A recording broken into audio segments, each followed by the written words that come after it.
Hello and welcome to another stream of the original Until Dawn, the one that's done by Supermassive Games. Hey there, Extreme. Good morning. First on in. Welcome on in. How's things? So for this part of the playthrough, we need to go back into Chapter 5.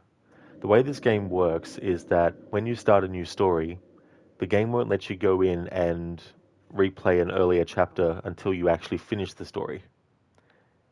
If you've already finished the story in the past, but you want to play from the beginning again on a new story, then you still have to finish the story before you can actually go back into an earlier chapter.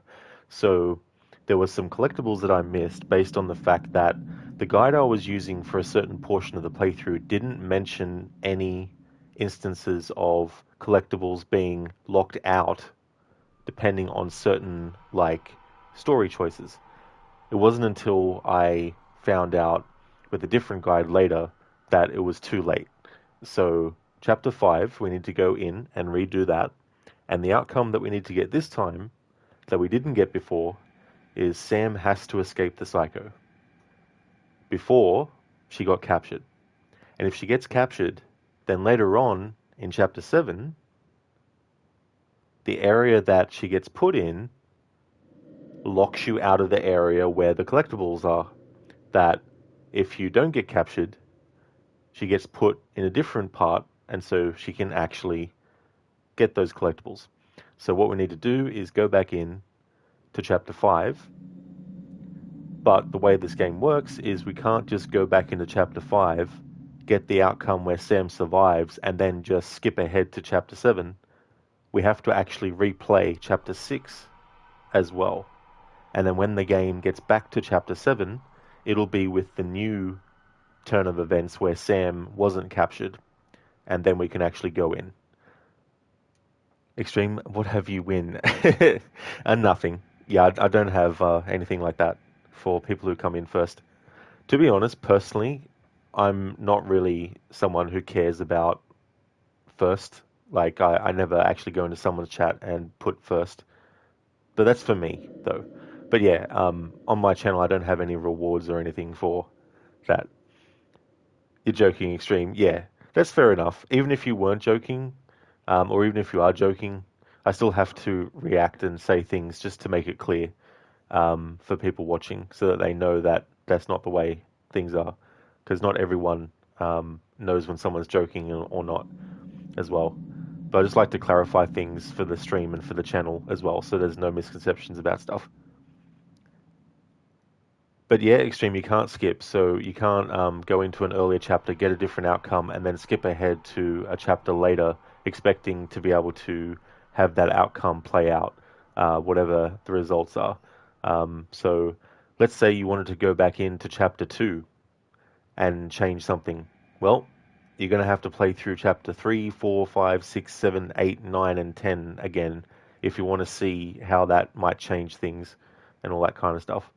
So what we need to do is go into episodes, and there's also some collectibles that we got updates for that I didn't bother reading because they were in the category of collectibles that I'm actually missing some in as well.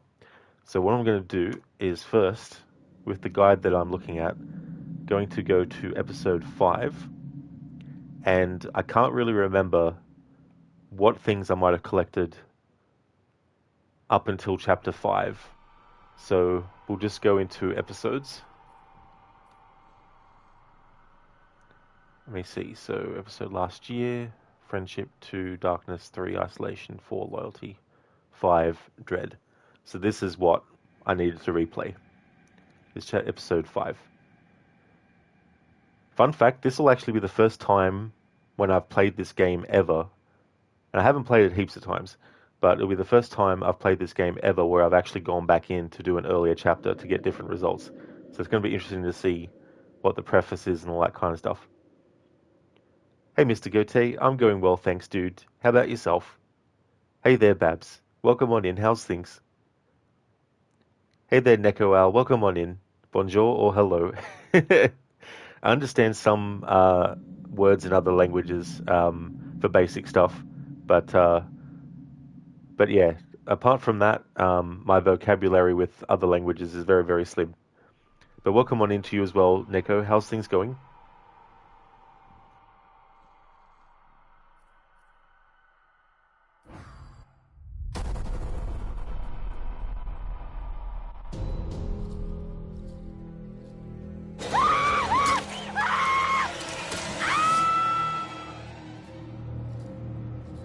What the hell's that?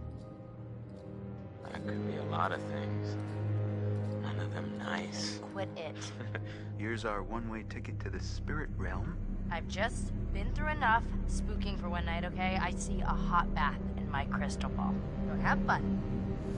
Why would you do this?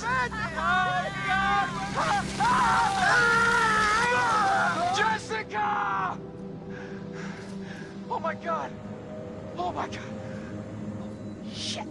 There is one individual we're considering as a person of interest, but his whereabouts are currently unknown. You know, there is still the old sanatorium on the mountain. Could he be hiding there?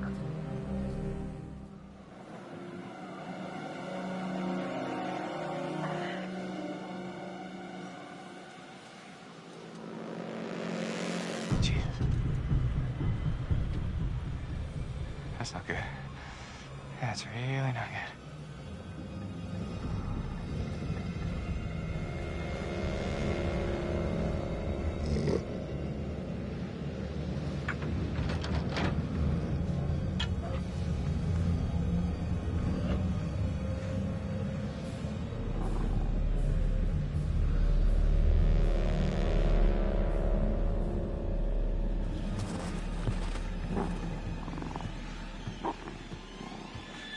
Damn it.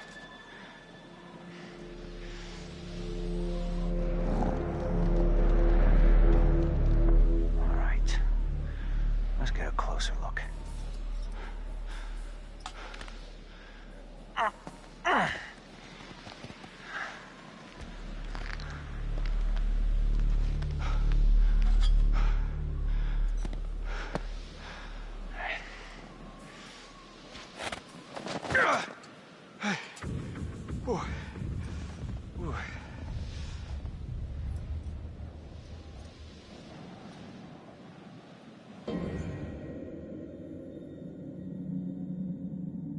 I'm doing well, thanks, Neko. Things are going good. Having a good Friday today.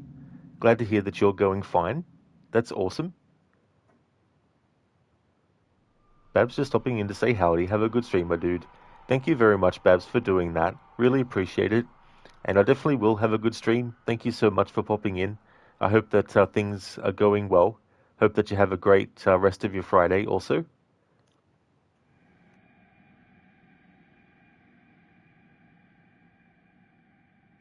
Tonight's episode. The line between fact and fiction becomes hopelessly blurred, and nowhere as vividly as in Night Springs. The man before you is a champion of light. He is part of a conflict between darkness and light that is both ancient and eternal. He is chasing a dangerous quarry, the Herald of Darkness, his evil doppelganger, known only as Mr. Scratch. Only in Night Springs. Thank you, Dr. Darling, for for redeeming that Bane episode, that Bane impression. Very nicely done. I like how you've edited the narration of Night Springs from Alan Wake's American Nightmare with that twist at the end. Nico, where are you from? So I'm from Australia. Whereabouts are you?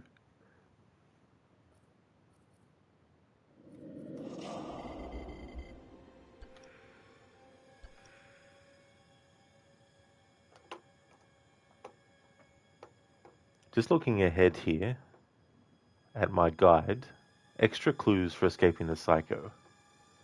If you make all the correct choices for escaping the Psycho as Sam in episode 5, she will be able to explore an extra area in the Washington Lodge basement in episode 7, where she will have the option to find tons of extra clues. You'll be able to find Mystery Man clues 24 to 30 if Sam escapes the Psycho. Alright, so 24. So we got clue 24, but we haven't got 25 to 30. So those collectibles that I'm missing, we need to, in Chapter 5, have Sam escape the Psycho, so that in Chapter 7, when we get to it, again, we'll have a different outcome to last time, and Sam will be able to then get the final collectibles in the Mystery Man section. If Sam escapes the Psycho, if you're following this guide, entering that extra area will allow you to find all the remaining Mystery Man clues for the entire game. You have labeled all the best choices with a best choice marker below. So when we get to that point, I'll worry about that. The only other collectible that I was missing, aside from these Mystery Man ones, was in 1952. So it was clue 17. So I just need to see where that was.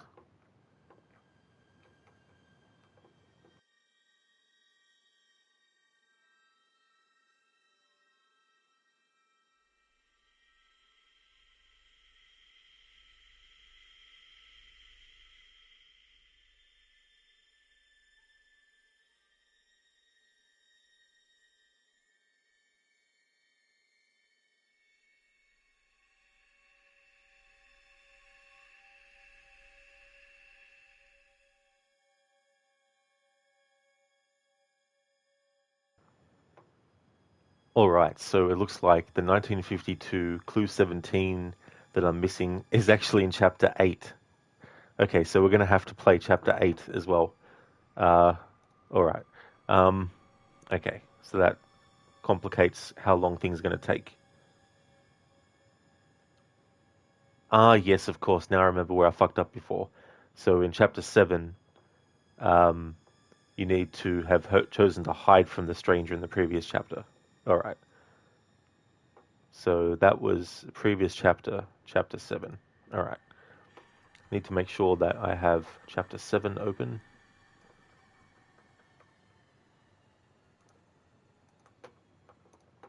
But then there's also choices where I need to make sure that Emily is actually still alive before that point as well.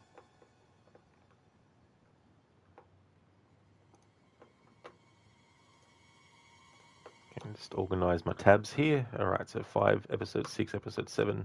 Nice. Alright.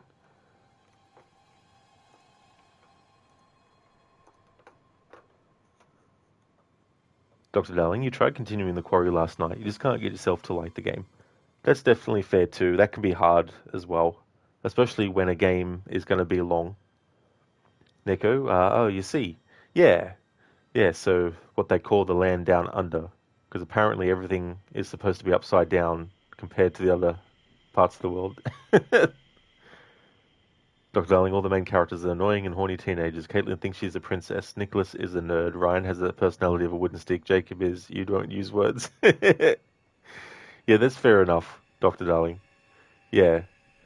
Are you still going to, like, stick with it and play it? But I mean, it's totally fair. That's the tricky thing with characters and stuff.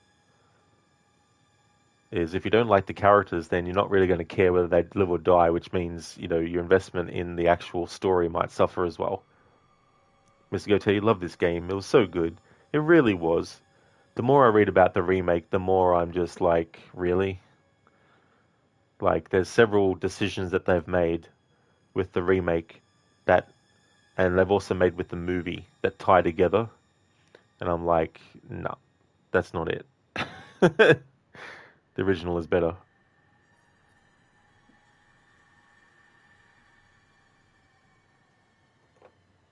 Okay, so episode 5 we're playing as Mike. Now I don't have to worry about some of the other collectibles, thankfully.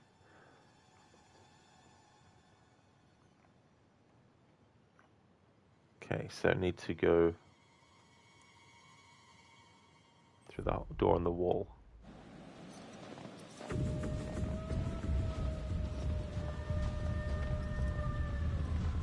See, Mr. Darling, Mike actually has a lantern, so your redemption for Bane Impression and Night Springs and Champion of Light actually fits.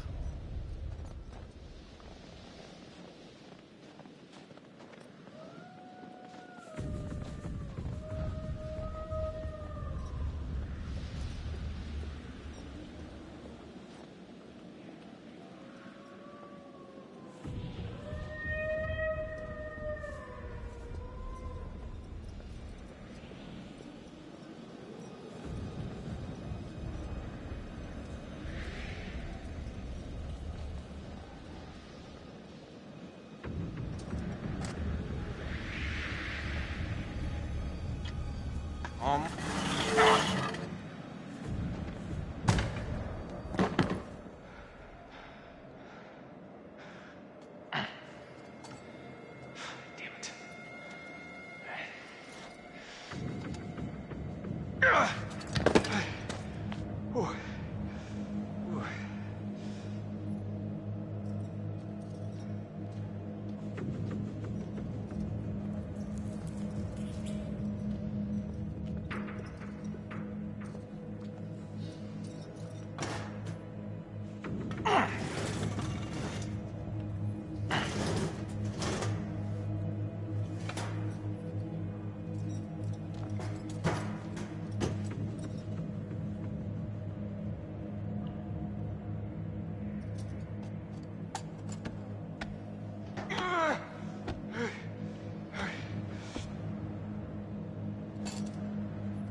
Mr. Good, Dr. Darling, you don't think you'll continue the playthrough? Steam Summer Sale started yesterday, so you're buying a second copy of Witcher 3 with an 80% discount. Your first copy is on GOG.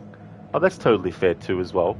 Best to go with games that you actually want to play versus ones that you're not liking, you know, so that's fair enough.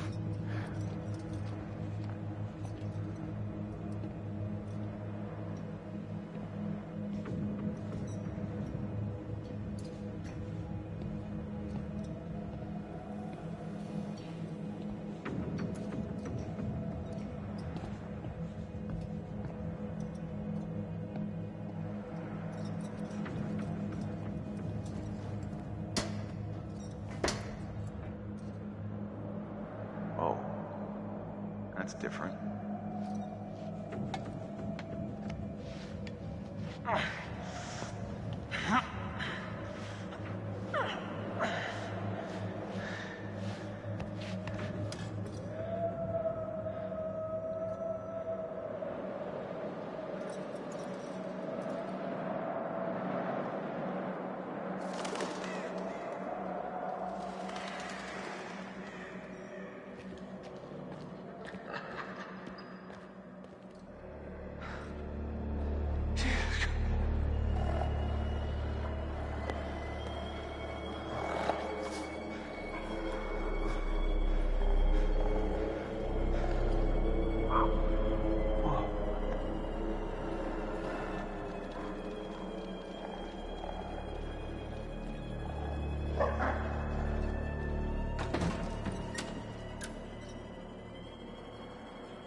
Hey there, Sheila. Welcome on in. I'm doing well, thank you. Yeah, I'm actually looking at a guide and cross-referencing and double-checking. I've got to be very careful, so I will be muted at many times. But how's it going, dude?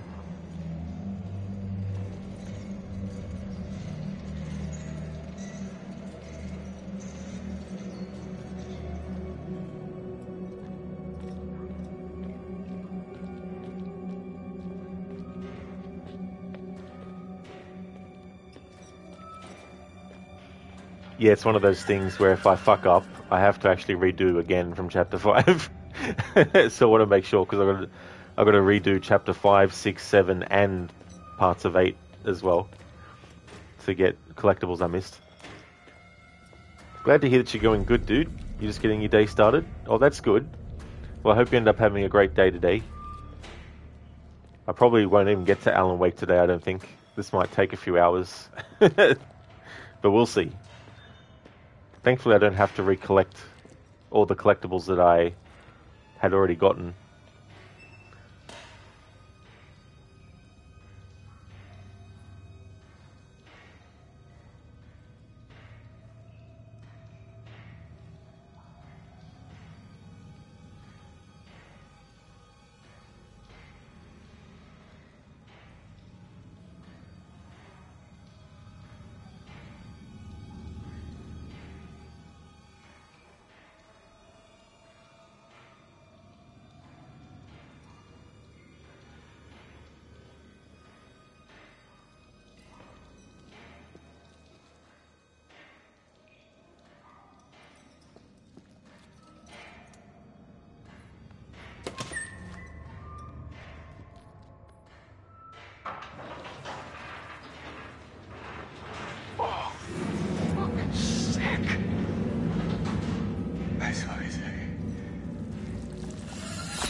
Okay, let's check this out.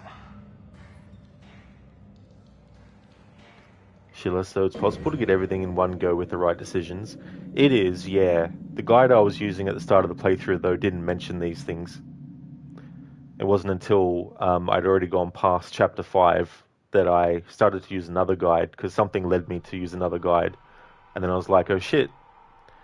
So there was clues in chapter 7 that I missed because Sam wasn't able to get them. So, and once you go back in a chapter replay, of course, then you can't go forward in chapters. So the choices I have to make in 5, I then have to keep going and play 6 and then 7 to reap the benefits of it. Hey there, Keone. Happy Friday to you as well. I hope things are going well.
Should a guide should indicate then stuff like do this and that to get that later.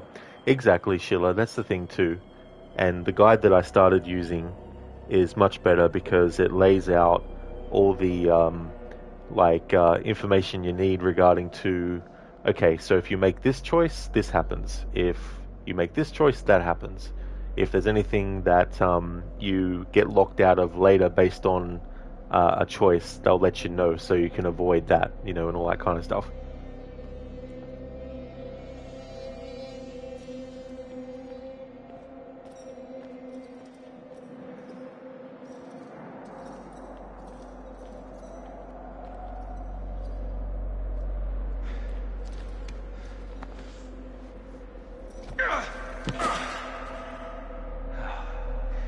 Right. Back in here.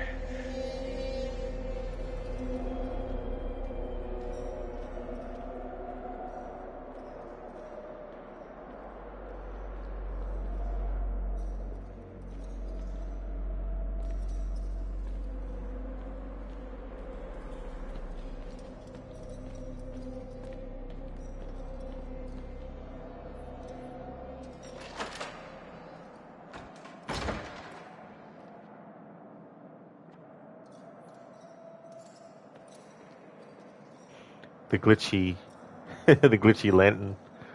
Looks like Mike's doing a magic, like not a magic trick, but looks like he was doing some sort of like fancy trick with the lantern. I wonder if this happened in the original PS4 version on a PS4 console, or if it's only because I'm playing the PS4 version on a PS5 and the emulation has caused it.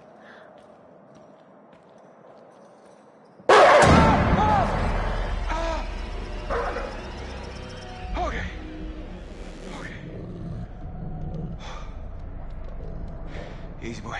Easy. Easy. That's a good boy.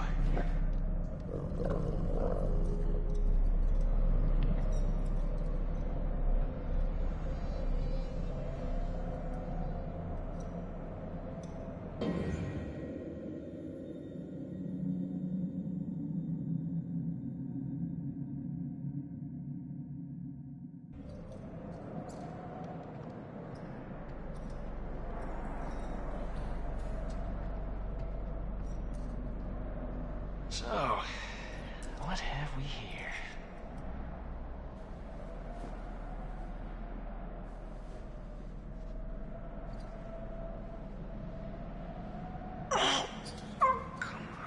Come on.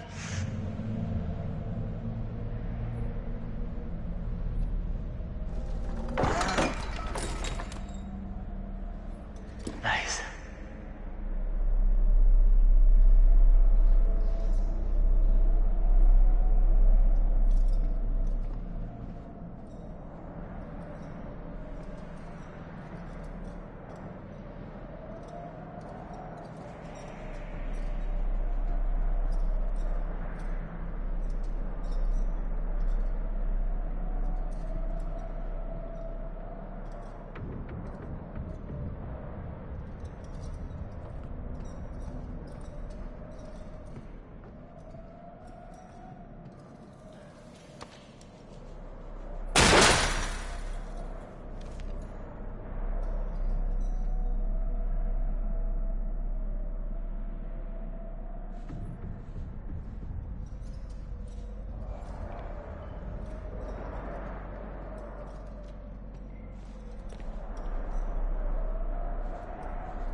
Alright, so we're nearly through the Matt section for this chapter.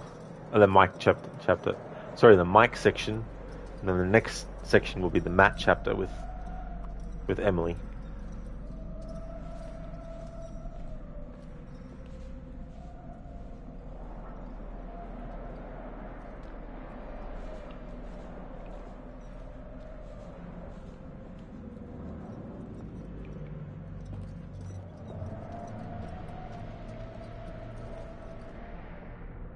Of course, locked.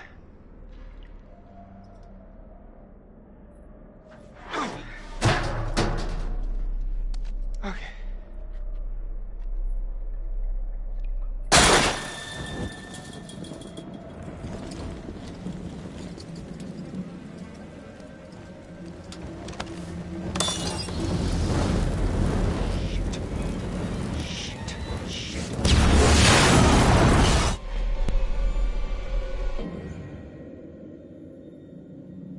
When I was little, my mom used to feed me alphabet soup, claiming that I loved it.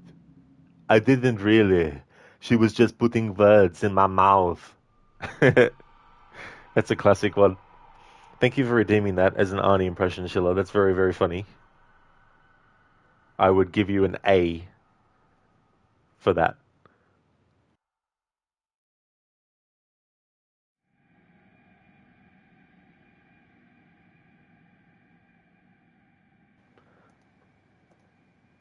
Alright, so now we switch to Matt.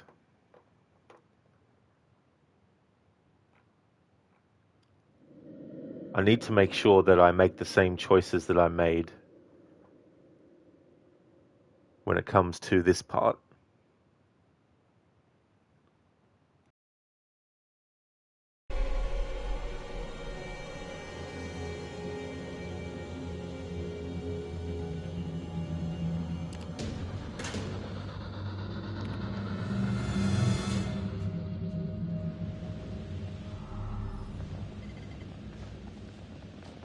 I can't believe Josh is dead. I can't believe how he died. No, I mean, what if they were wrong? What? Maybe we should have checked the shed to see if it was really true. I don't know.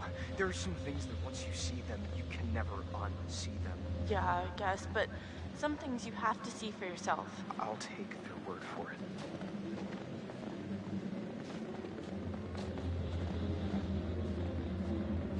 Look! An axe. I feel better with an axe.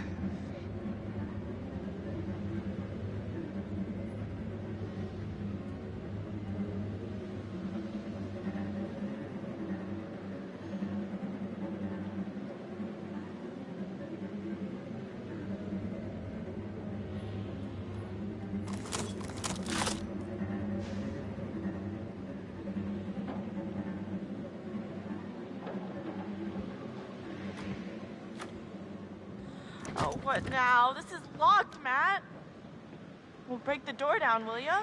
Whoa, wait a second. We start smashing shit down, he's gonna hear us. Well, you got any better suggestions? I don't know. What about... Look! What? A window. That's great, Matt. I can just about fit my lip balm through that little slot. No, come on. You will never fit through there, big guy.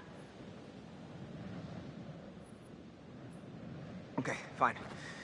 Here goes. I'm gonna huff, and I'm gonna... Shh, just do it!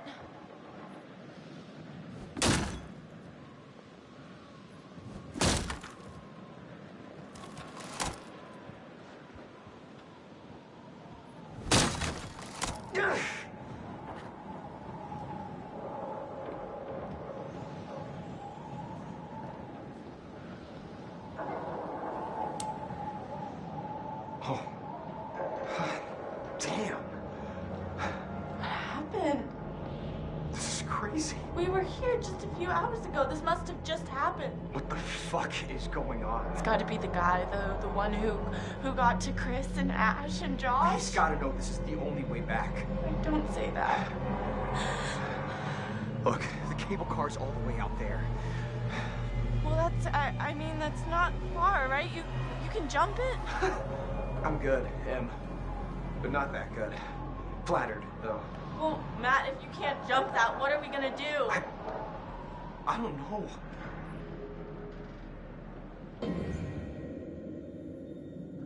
Sheila, I can't believe that the devs didn't add a cutscene in the credits so Emily dies no matter what. Maybe they can patch that into the remake.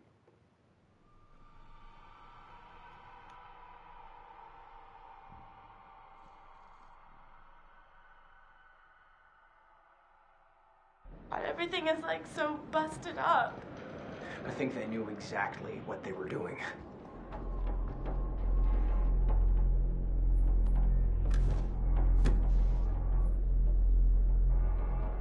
Hey, look! Fire tower. Hey, Magellan, maybe we should get the cable car working and take this show on the road, huh? Magellan, I like that. I was doing a playthrough of Assassin's Creed Liberation recently, and there was a line about Magellan as well. Aveline's like, a regular Magellan. Someone really did a number on this joint. Such such a mess. This place was barely in working condition before, and now... Very friendly. Unfollow.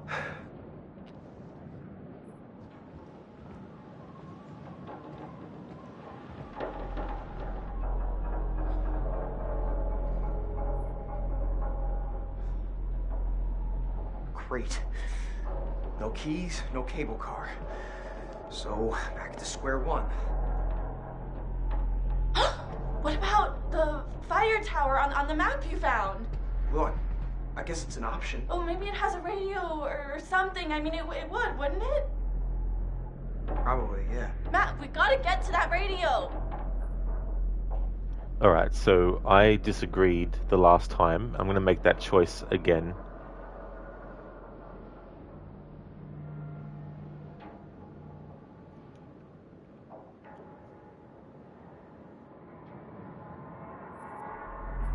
I don't know him. That could work, but I kind of think that maybe we should get back to the lodge for now. I mean, everyone's been split up for so long. Wait, for real? What is it with you and going back to the lodge? You just want to hide out in your room and cry. What? No. Don't be a pussy. We gotta do this, Matt. Fine. Fine. Whatever you say.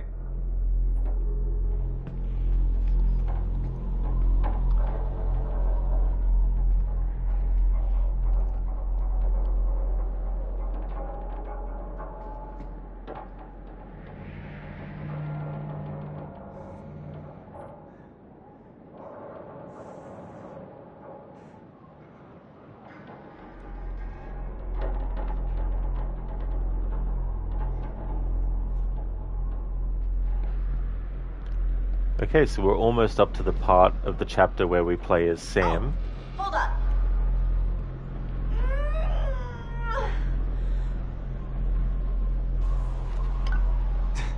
What's cooking? Good looking? Getting us out of here, Mr. Meat for Brains.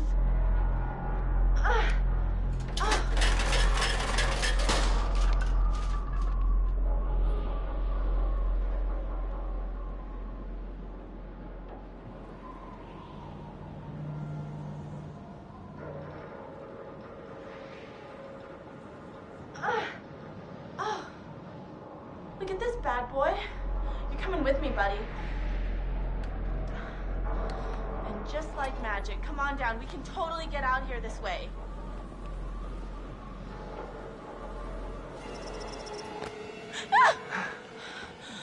You alright? Yeah, thanks. Maybe, you should go first to protect me.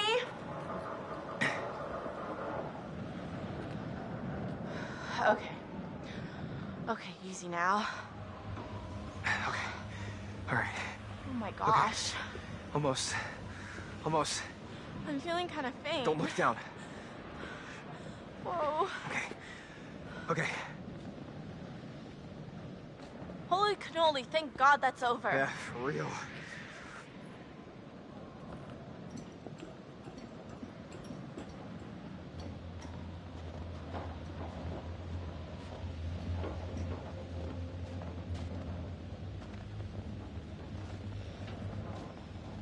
What if it doesn't work? What?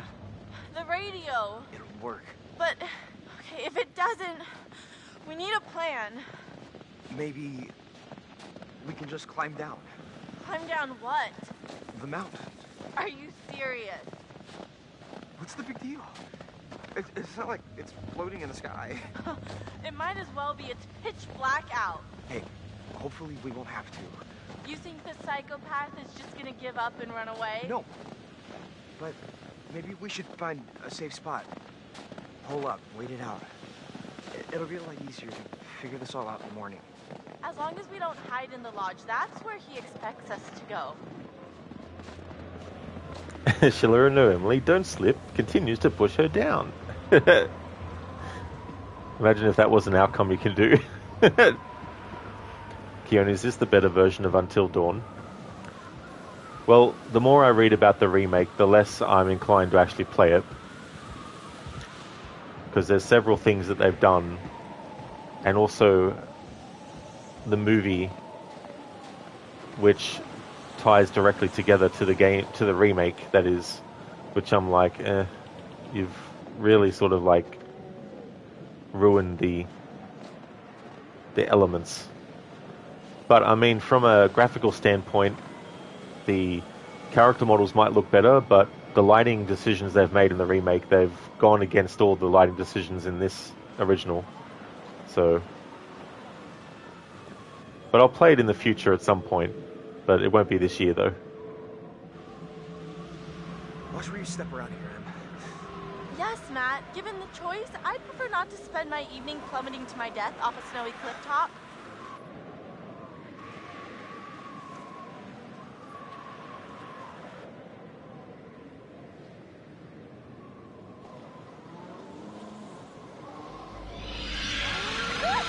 Matt, what is that?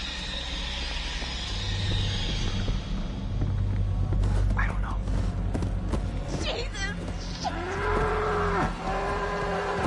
Damn.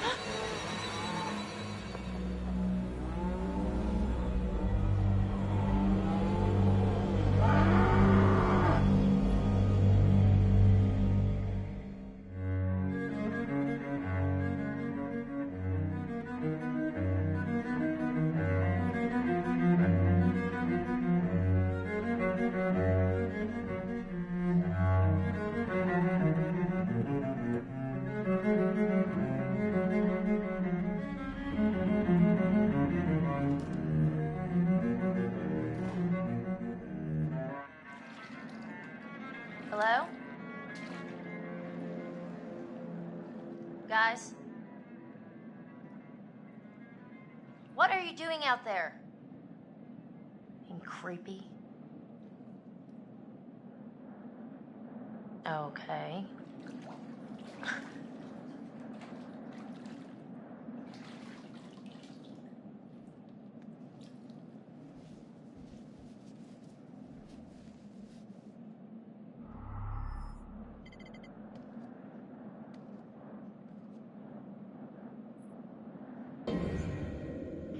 Alright, so there's very important decisions that I need to make in this chapter that hinge on whether or not we even get to be able to do what I need to do in chapter 7. Sheila, you got the remake now, so you can play it this year, and you never had a PlayStation, so you have to rely on the remake.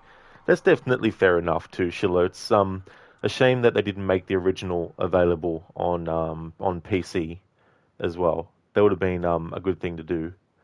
And the remake was probably something that they were wanting to do for a while, so they probably thought that it was best to not release the original on PC, but release the remake.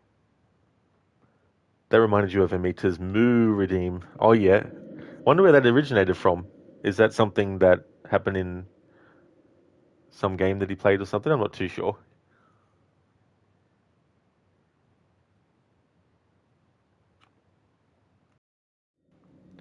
So what I need to do is I need to go over these steps and make sure I've got them. So I'll be back in a moment.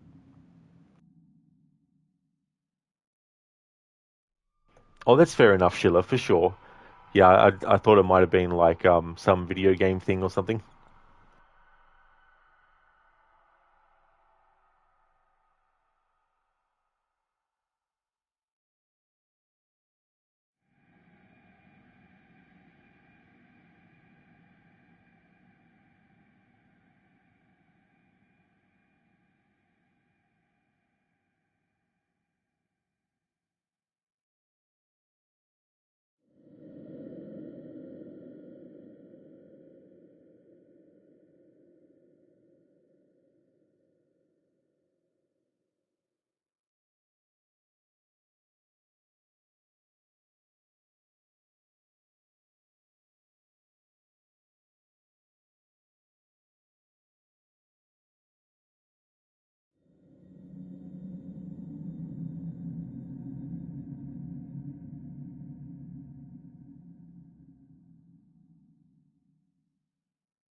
Alright, still making sure I'm getting the right steps and stuff.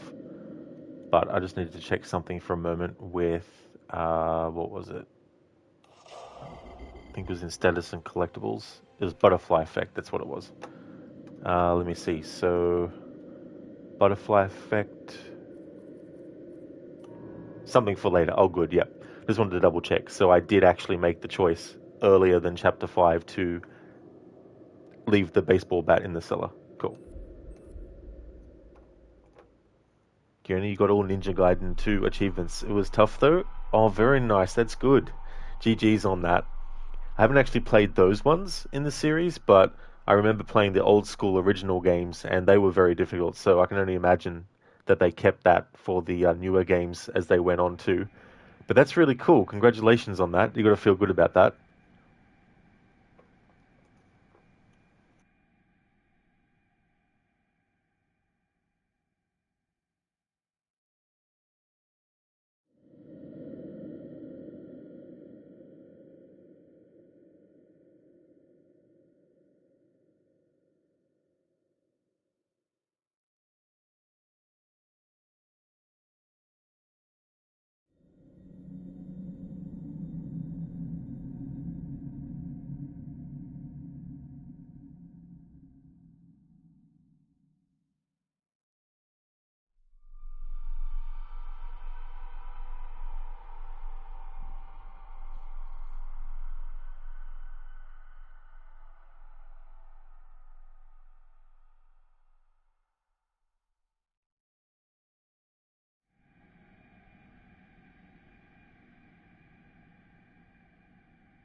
In going over what I'm reading, I'm lucky that I chose not to shoot the squirrel as Chris in episode 1. Because it actually will affect whether or not Sam gets captured in this episode too, which is episode 5. So I'm fucking glad I made that previous choice in chapter 1. Gionio, yeah, the NES games look tough. Yeah, they really were. Like, one of the things was the enemies constantly respawning and being knocked back by enemies when you get hit. And then you had, like, the boss fights and stuff. And if you died, I think in the boss fight, and you lost all your continues, you had to restart the level again.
Alrighty then, let's give this an attempt. So I've mapped out the steps that I need to take. I've got it in a separate document so I can quickly look and make sure I'm doing the right thing. I've got space on my desk so I can actually put the controller down for the don't move sequence, so that when the don't move sequence appears, there won't be any chance of me accidentally slightly moving the controller and messing up. So here goes. It won't happen directly straight away, but soon. Chris? Josh? What the hell?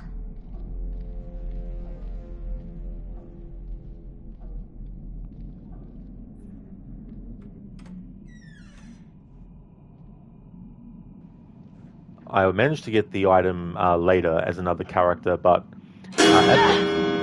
at the time, the guide I was looking at poorly described where to get one of the clues in this section of Sam, to the point where I ended up going to what triggers the next part and missing out on the item. And at the time, I thought, oh shit, I've missed out. But it turned out later on that another character gets to pick it up. So I don't have to worry about that collectible as Sam, thankfully. Chris? Mike? Emily? This is really getting out of hand, okay? It was all very funny, haha. Look at Sam walking around in a towel, but now I just really want this to be over, all right? You had enough?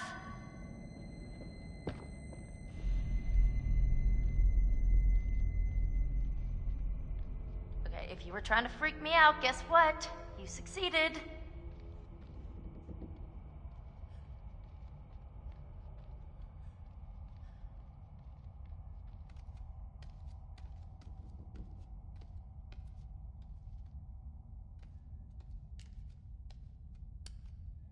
Are you guys? Wow, this is weird.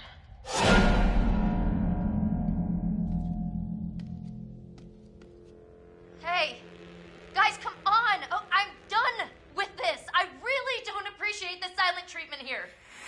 Ah!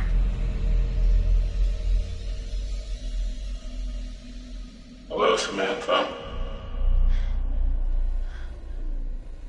Looking for me? I don't think you'll have much luck by looking, Samantha. You're only going to see what I want you to see. And I have quite a lot to show you. What's going on? Open your eyes. Oh my god. She's quite beautiful, isn't she? What are you doing out there? A beautiful bathing bird. Do you think she has any idea what lies ahead? Do you think these were the last happy moments of this creature's life? Showing this to me. Why are you watching?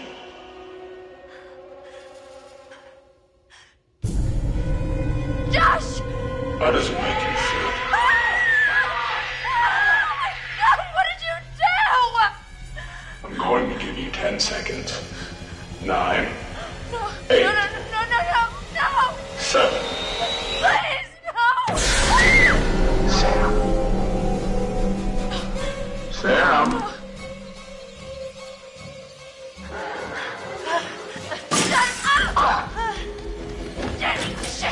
Shit.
Alrighty then, so we got past that little part there.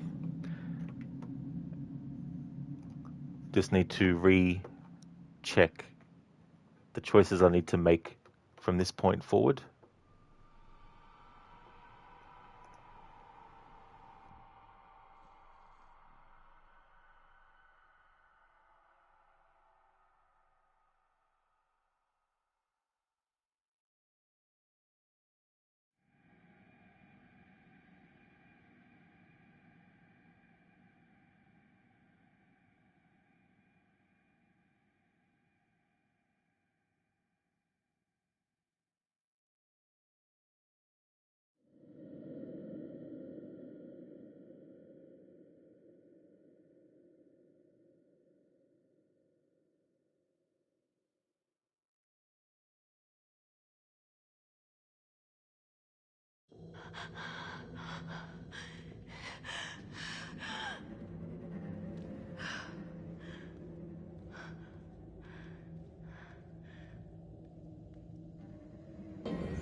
Here, little kitty. Here, pussy, pussy.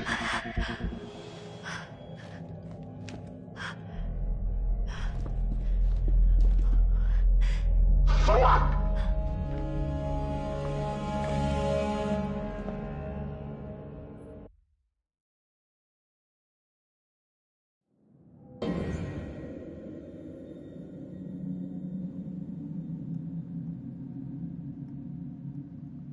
Alright, so we got the outcome this time that I need. And that ends chapter 5.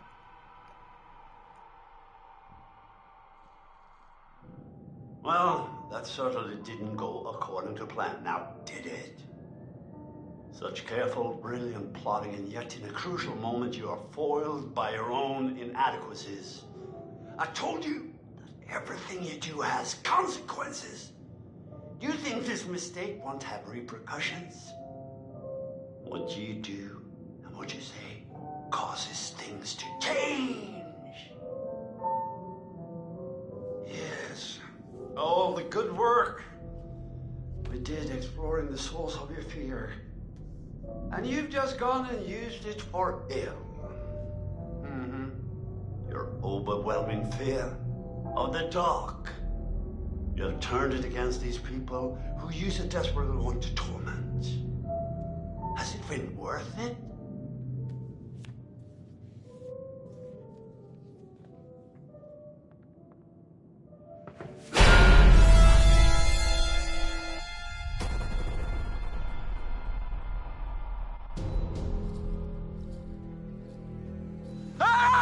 Stop it! You can't do this! Please!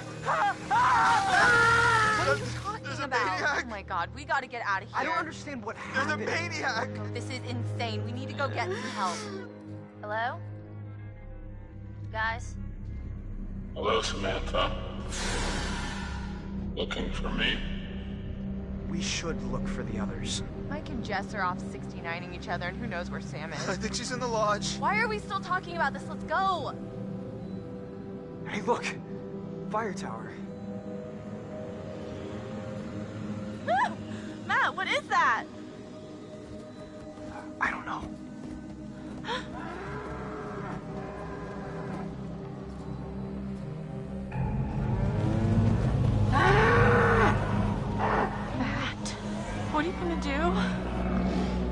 to do?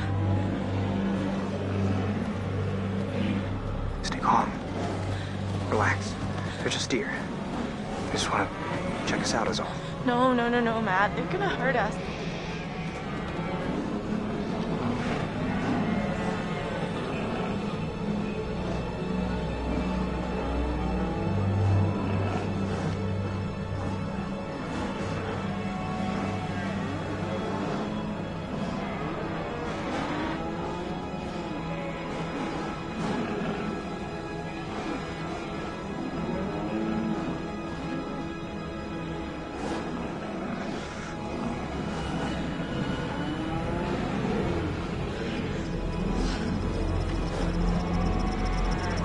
Just walk slow. It's okay.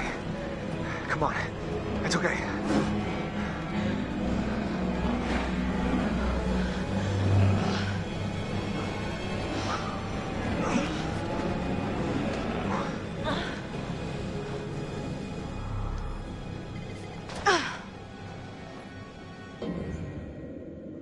Okay, so just to go over some of the new butterfly effect stuff.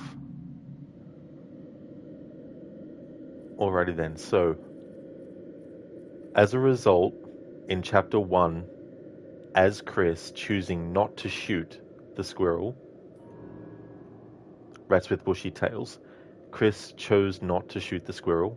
Nature remained in balance, which then led in Chapter 5, if you're playing as Sam and you manage to get her to the point where she's either injured or not.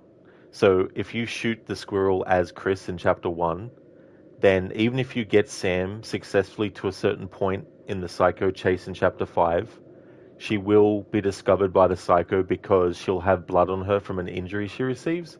So even though Chris isn't the character in question that shooting the squirrel affects or not later on, Sam is the one that gets affected. So your choices as one character don't just affect that character alone, they also can affect other characters. So we got a different outcome this time to last time, where we got captured by the Psycho.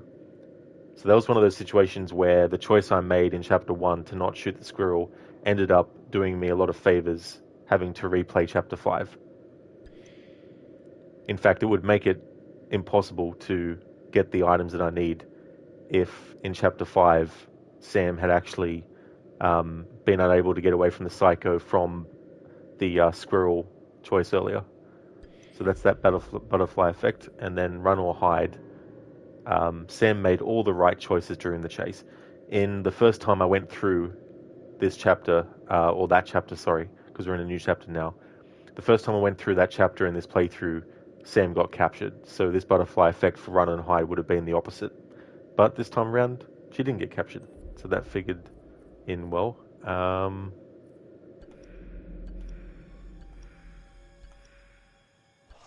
Don't think there was any effect with items in that. Alright, cool. Okay, so Chapter 6. Need to make sure that I'm making the right choices in Chapter 6, so I'll be right back in a moment.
Alrighty then, I've sussed out some things ahead of time. Let's go.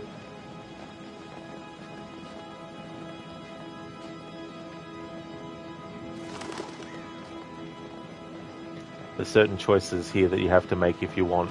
If we do Matt. manage to get someone on the radio, We will. then we tell them we need help. What do we do while we wait? We go back to the lodge and get everyone else. Oh God, not the lodge. We should stay here in case whoever it is needs to get back in touch with us. Let's get that radio working first. One of the things you need to do to keep Matt alive if you want to. Oh, that's freaking bright! No kidding. I can't see. What is that? It's just a security light. Motion sensor, probably. Which, if you don't like Emily, then the key to making Matt survive, at least until a certain point, requires you to actively try and save Emily, I mean. If not, and Matt dies, it'll just go straight to Ashley's section after what happens.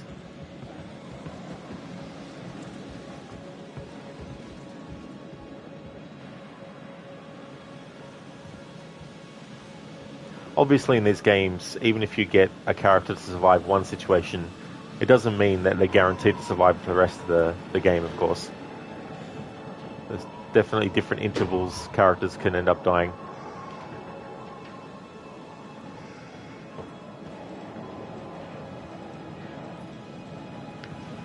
In the game Man and Medan, there's a choice. Well, there's two choices tied together that will affect whether or not a character survives even after the cutscenes at the end. After the credits have rolled. So they truly adhered to what they had done with the original Until Dawn. With the whole butterfly effect thing. Where we have the choice whether to shoot the squirrel or not can directly affect chapters 5. Why is it so windy all of a sudden? We're almost inside. Kiona, you love getting 100% in a playthrough. It feels satisfying. It really, really does. It makes all the time and effort that you need to spend feel worth it. As much as I'm annoyed that I've had to replay chapters 5, 6, and 7, and also a bit of 8, it's going to be great to actually get all the collectibles in this game for the very first time. I've never done that before.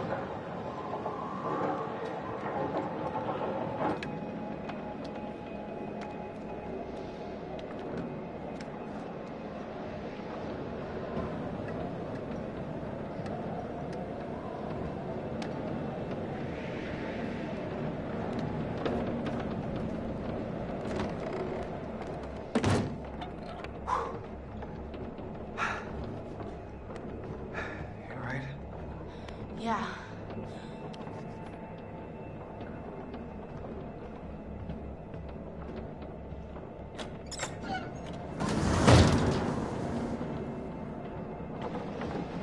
Alright, I need to get the flare.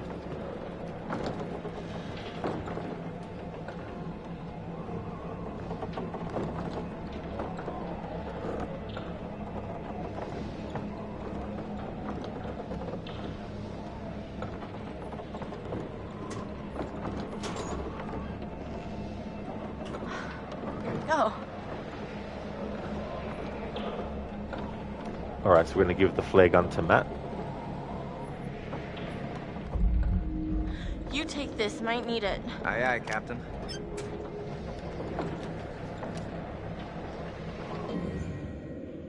So there's been a butterfly effect update. Who gets the gun? Emily gave the flare gun to Matt.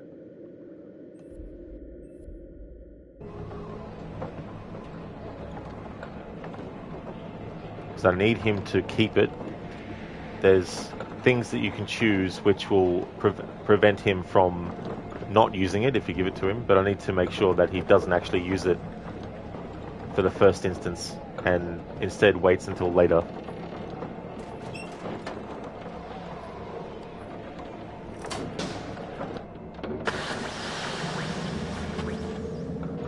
Fuck yeah, here we go! Nice work. Okay, score 1 for Matt and Emily.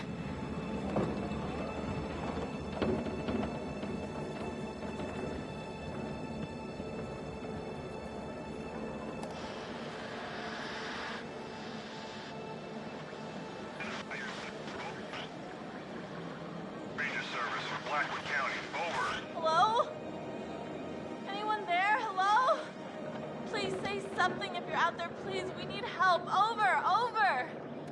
Shit. Hello? Oh my god. Thank God. We need help, please. Hello, is someone trying to contact us? This is the Park Ranger Service for Blackwood County. I'm not getting your signal very well. Please speak slowly and clearly. Over. Please help. Oh my god, we're stuck on Blackwood Mountain and there's a maniac. If you can hear this, please repeat your message as I'm unable to understand what you are We saying. need help, Over. please. Hello? Can you please identify yourself? Over.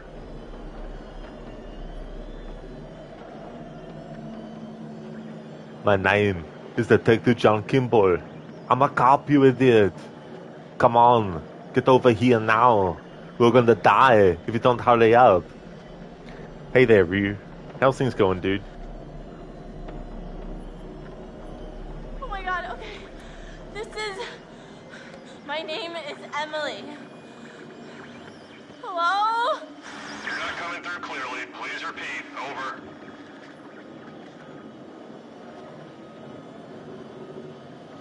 Oh, that's great to hear, Ryu. I'm glad that you're going well. Did you hear the news that composer Lalo Schifrin passed away recently? He made some great music.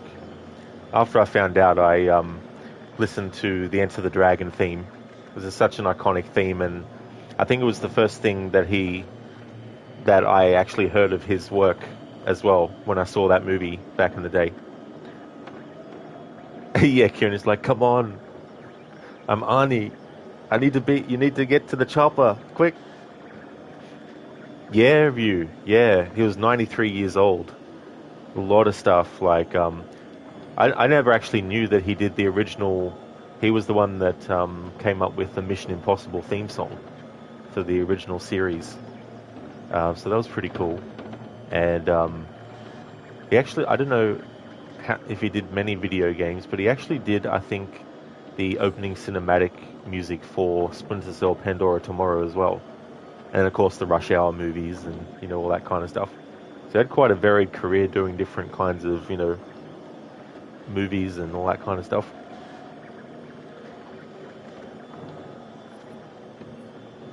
We're on Blackwood Mountain by the ski lodge. There's a killer and he's after us. He's already killed one of our friends.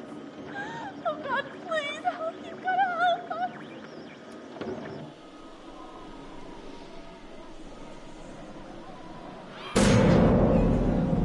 Something tripped the motion sensor. Probably fucking deer. I read you, ma'am. Please do not leave your position. We will send out helicopters to get you as soon as the storm has subsided. Over. What? When? How long? Dawn, at the earliest. Not until dawn. Over. He said the thing. Oh my God, he's here. He's coming for me.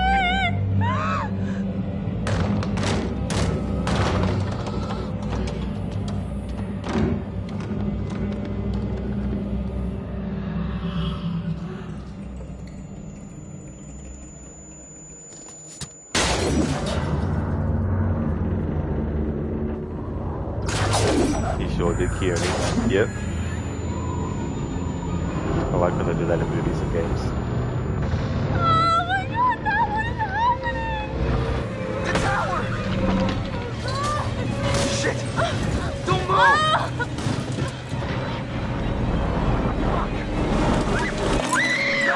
Emily! Emily!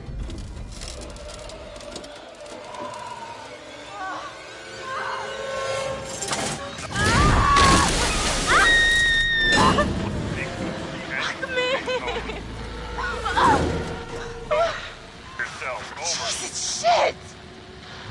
Stop.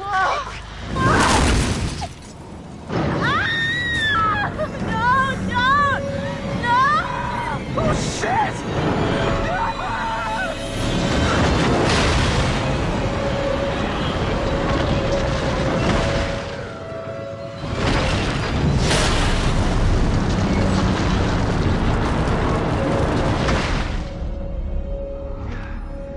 Oh fuck! Oh fuck! Damn it!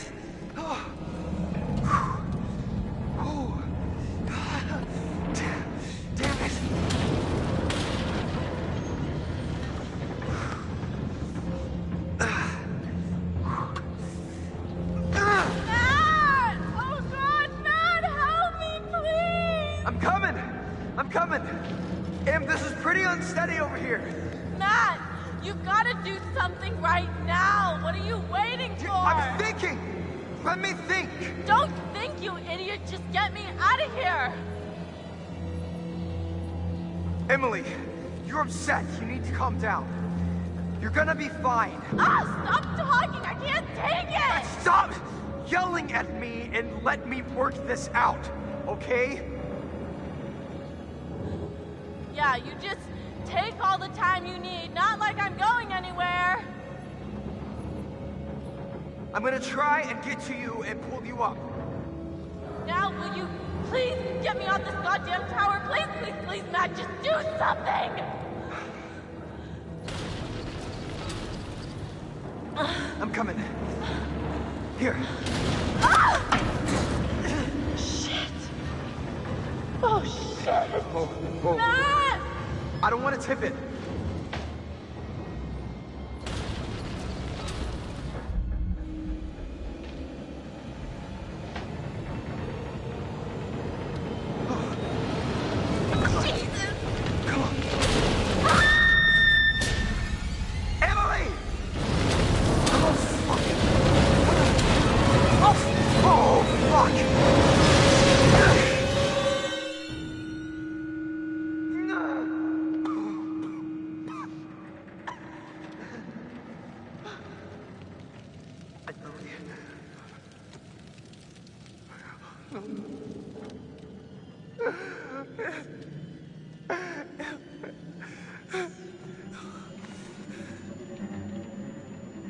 Alright, so now what we need to do is, as Matt,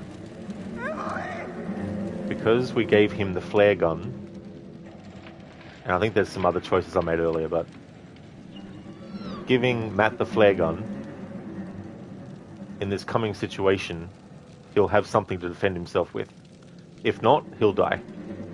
So if you want Matt to live, you need to make sure that he has the flare gun and that he tried to save Emily twice. So if you don't like Emily as a character, well, you'll just have to put up with that, and yeah.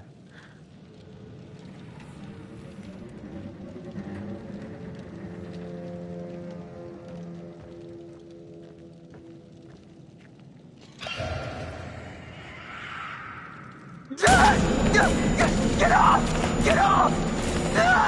Let go! Let go!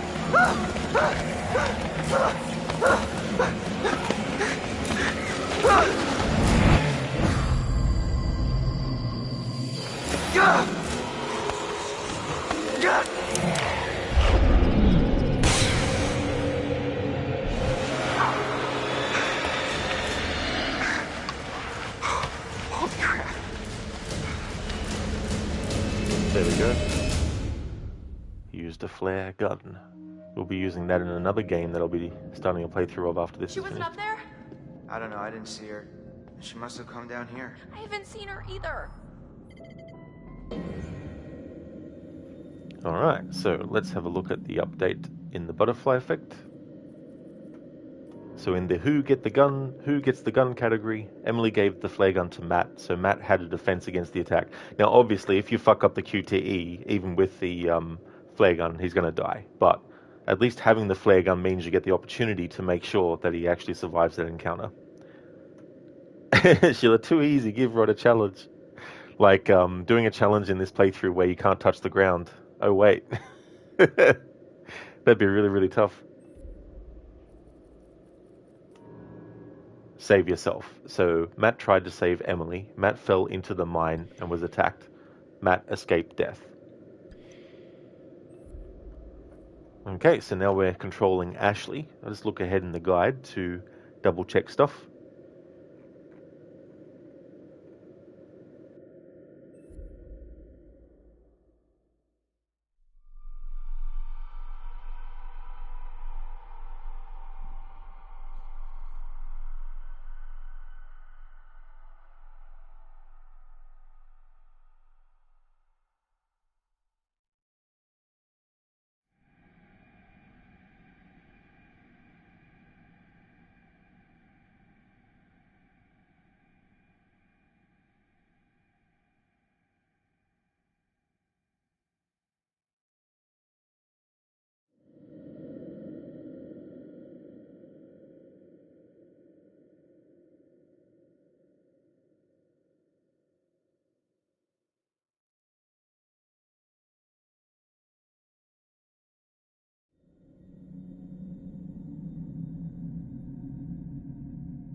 Keone, now do a challenge. Can't see or hear anything. Only chat tells you where to go. Now, that would be crazy. I'm sure that there would be some people that would be trustworthy, but there'd probably be some randoms that would come in and say, yeah, go that way.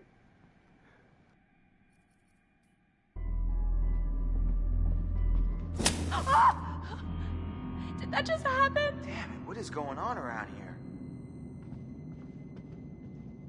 Chris. What? Chris, I just want to say, what happened back there in the shed?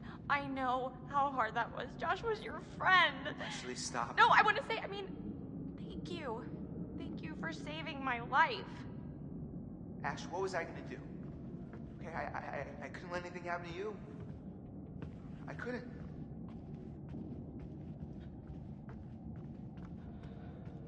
Yeah, Cutie, for real, be like, yeah, go all the way that way, and then fall into a spike trap or something.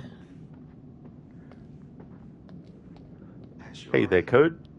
Yeah, I know. You and Josh were close, Chris. Let's just find Sam, okay? That's what we're doing. Oh my God. Ashley, just stop, okay? I don't want to think about what just happened. Chris. We're finding Sam. Hey there, Code. Well, officially it's summer holidays now. Some 6 hours to wait for food refill round, but that's about it. Just 40 kilograms of stuff delivery. Hell yeah, that's really cool, Code. That's awesome. So 6 hours to wait for food refill. Well, that's fair enough too. As long as you've got enough there, until that time.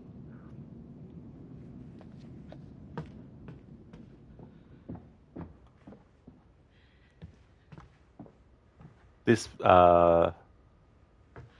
movie poster here, I can't get a good camera angle on it, but this movie poster with the burning house and everything, that is a poster of an actual movie. And Larry Fessenden, who was the flamethrower guy in this game, he was actually in that movie as well. So that's kind of cool that they did that. So not all the movie posters here are faked up for the game. That's actually based on an actual movie.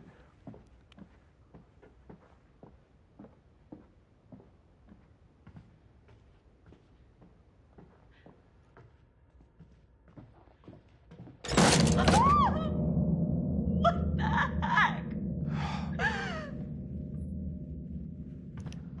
Might need to call the Ghostbusters. There's something weird, and it don't look good.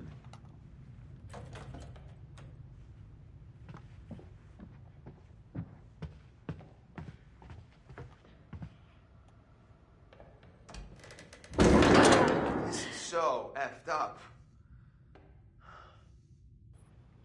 Got any Scooby snacks, Chris? Imagine a mod for Until Dawn where you turn them into Scooby-Doo characters. Or at least some of them. Wait a minute. Did you just see that? Did I see what? That, Chris, that! What that was that? It was like a see-through shape, like a ghost. Oh boy. I'm serious. Why don't you believe me? I said I saw it. Doesn't that count for anything? We've been through hell tonight, okay? Your mind is fried. My mind is fried. I don't even trust what I've been seeing. I don't know. I saw something. Chris? Ash, it's okay. We're both kind of out of our heads right now. I mean, we gotta pull it together, okay? You with me? Chris? Let's just keep our heads. Are we going crazy down here? It's the only place left Sam could be, Ash. I wish we could just go find everyone else and... What if Sam needs us? What if she's in trouble? Oh, God. Let's go. Code, you'll just add, oh my god, they killed Kenny on any deaths. That'd be funny too. He only makes Scooby-Doo turn into the Wendigo. Gave Scooby the wrong snacks. They gave him human flesh snacks. Like, whoops.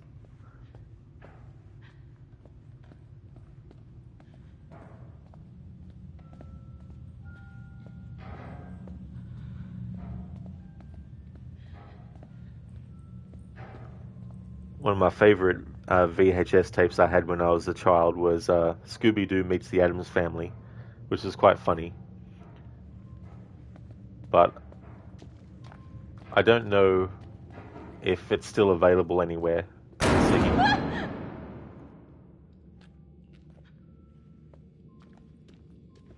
Like, there's a scene where they're at the dinner table and they're like, I can't remember who it is, but one of the Addams family is like, let's break bread. Meaning, of course, you know, break it apart and all that kind of stuff. And Shaggy goes to eat the bread and he's like, I'll break your teeth on this bread. It's hard as a rock. And then he bangs it on the table and it's literally hard as a rock. Whoa! You gotta be kidding me! What the hell is going on? Ah! Oh my god, that scared me. You knocked into it, right? I mean, you knocked into it? I don't think so. I mean, I don't know. How did everything get so freaky around here? Doors slamming and candles lighting up out of nowhere and that specter or whatever Ashley, it was. I think you're kind of ignoring what's really happening here. Don't tell me you didn't see that translucent white figure just passing right by us. We could be seeing things. I'm not imagining things. Yeah, well, I mean, I saw things too. I saw what happened to Josh in the shed. You know, that's what I'm worried about. Oh, Chris, I know. You know what I'm really worried about? Okay, I'm worried about Sam. What's happened to her? If there's some maniac out here, then she could be dead too. Don't say that! Please, Chris. Look, Chris. You can see in the windows. See what? It's tiny furniture? No, it's a whole scene with dolls and everything. Yeah?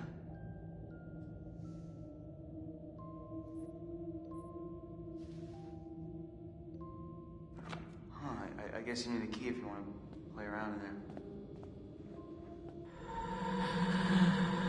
Wait, Chris, the ghost! What? Didn't you see it? No. You were looking at your phone, you dip. What are you tweeting? Hashtag there's a freaking ghost after us. Ash, calm down, okay? There is no ghost here. Ghost of what? You're freaked out because of what happened with Josh. You're not paying attention. I saw it. I saw a ghost, and it looked like Hannah. It looked like Hannah. Wait, Her what? baby pet. Jesus, Ash, what do you think? They followed us up here from the seance? I don't know, maybe. They didn't, because ghosts don't exist, okay? Oh, okay, who was talking to us at the seance, Chris? I don't know.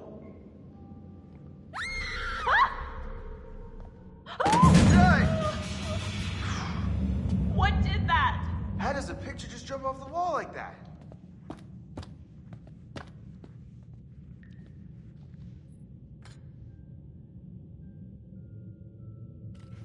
Huh, here you go. Oh my god! There! Look there, Chris! You can't tell me you didn't see that! See? That's, You do see it! I don't know. I just... This is fucking crazy. Chris, it's showing us the way.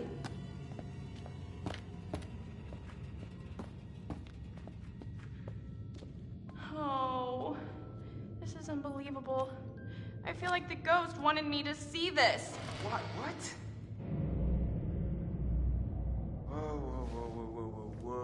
Whoa. What is going on here? Oh god, it's like... It's not like anything. That's us. Hiding there, waiting for Hannah. Last year. But it's so accurate. I mean, that's exactly where I was sitting, and that's where Matt was. This was set up by someone. Who was there? Or someone, or something that was watching us. Maybe it's a warning. I think someone put this here to mess with us. No, it has to be the ghost. It's trying to tell us the maniac killed Hannah and Beth. I think it's this bastard that he's here trying to fuck with our heads. Why would he set this all up, Chris? He's trying to tell us that he's gonna come after us all too. Dice!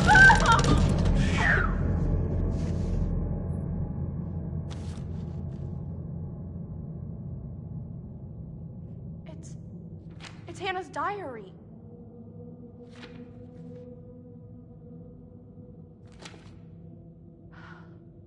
Everyone being together here on the mountain is going to be so awesome. Cozy fires and hot tubs and OMG, Mike, I am so psyched to spend some time with him. I can't read this. It's so sad, Chris.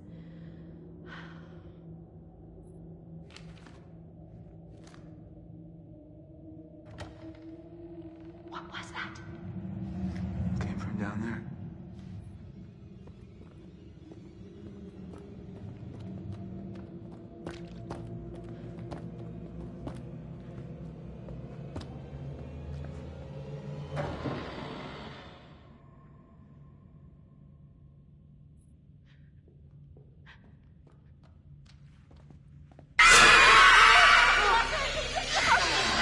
God damn it! Oh, Greg! Greg! Nothing. But you did see it, Chris. For real. I saw something, but where'd it go? Hey. Hey, look at this. Doesn't seem as old as some of the stuff down here. It's a catalog for industrial light bulbs. That is so random. Look. One of the bulbs is circled. Yeah, it's a powerful bulb. Huh.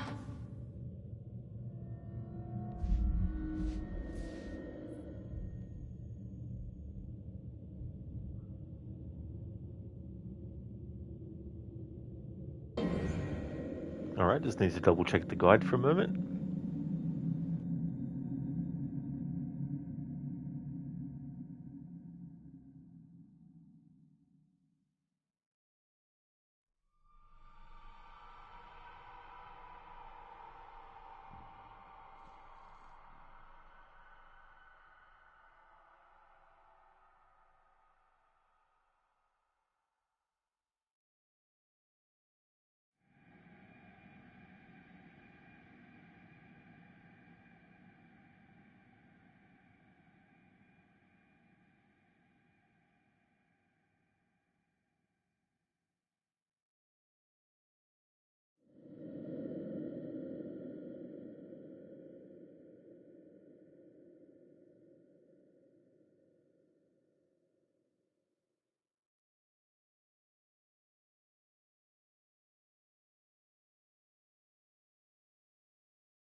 Okay, so in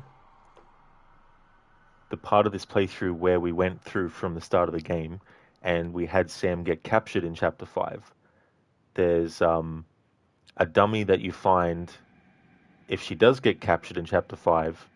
There's a dummy that you can find as Ashley and Chris that has her clothes on it. So that's something that happened as a result of Sam actually being captured.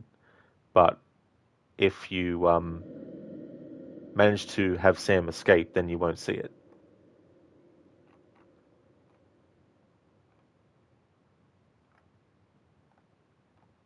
Okay, so there's a Q to E sequence that will come up with the Psycho. We grab the scissors, which I did in the first time around. So we'll definitely be able to attack Josh and keep that consistent with what we actually did.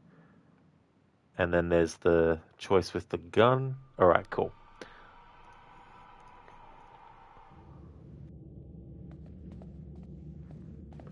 And then once we get all past that part, we'll be into Chapter 7 then.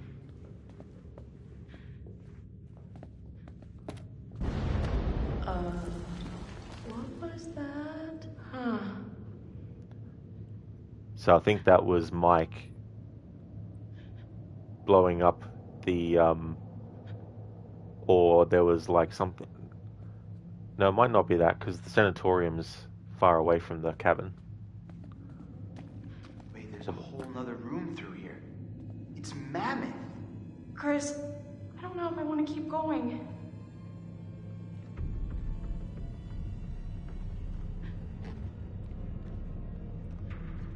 Where in the world are we now? Are you kidding me? Did you know this was here? This is like a whole other hotel. I had no idea this was here.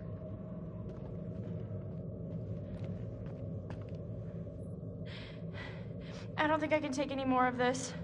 Yeah, I'm about at my limit here too. All I wanted to do was forget last year ever happened and... To be honest, I'm not sure what Hannah thought she was doing. Yeah, well, You know how it is when you're crushing pretty hard on somebody. Great, so you're basically saying that we put a vulnerable friend in a terrible situation and essentially caused her to run away and never to be heard from again. If it was you, don't you think you would have run away? I mean, who likes being made fun of? People don't make fun of me. To your face. What? Chris, we made her look so stupid in front of all of her friends and the guy she liked. I can't imagine doing anything worse to somebody.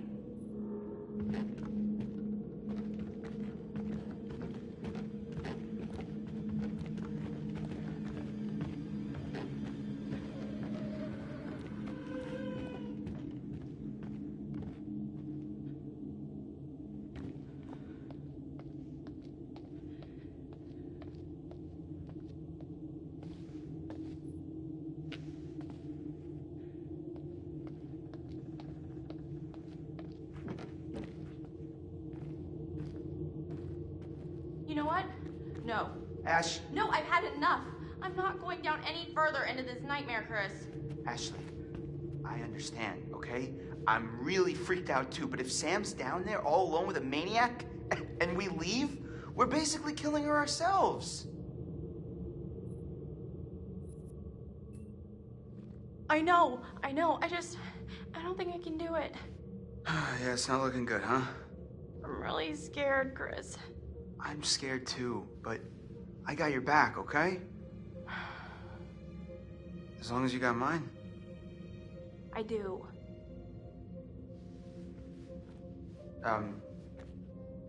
Yeah, so let's get this over with, I guess. Okay.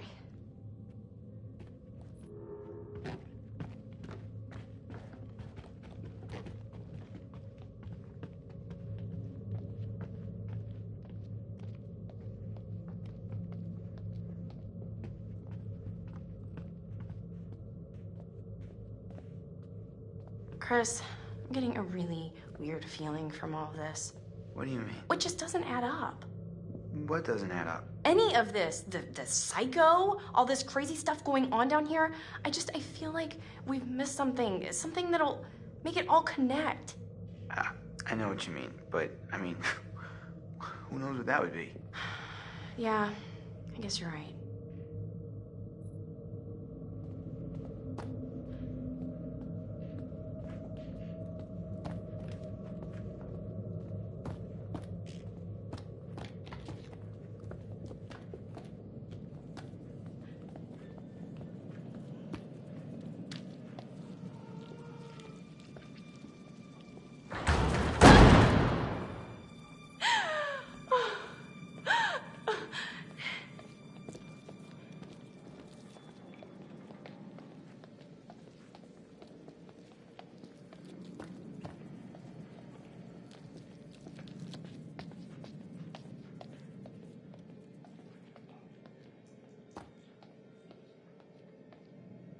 Crap.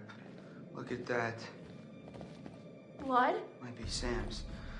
All right, let me see if I can get this. Yeah, I got it, but damn, this thing is heavy. Be careful. You gotta come through, Ash. I can't hold it. Oh, come on. Chris! Wait, what? I think I just saw Sam over there. Ash, are you sure? I don't know, but come on, I think we should check it out. Well, I'm pretty sure whoever's bleeding came through here, okay? So we really gotta get moving, like now. Okay, yeah, you're right. I'm coming. Oh, thank God. I thought this thing was gonna crush me. Come on.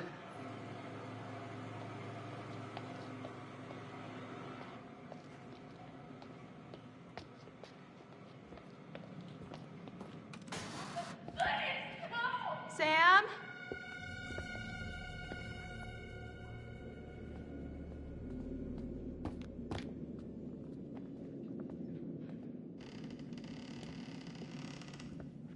Oh, Chris. Oh, no. Hello? Sam?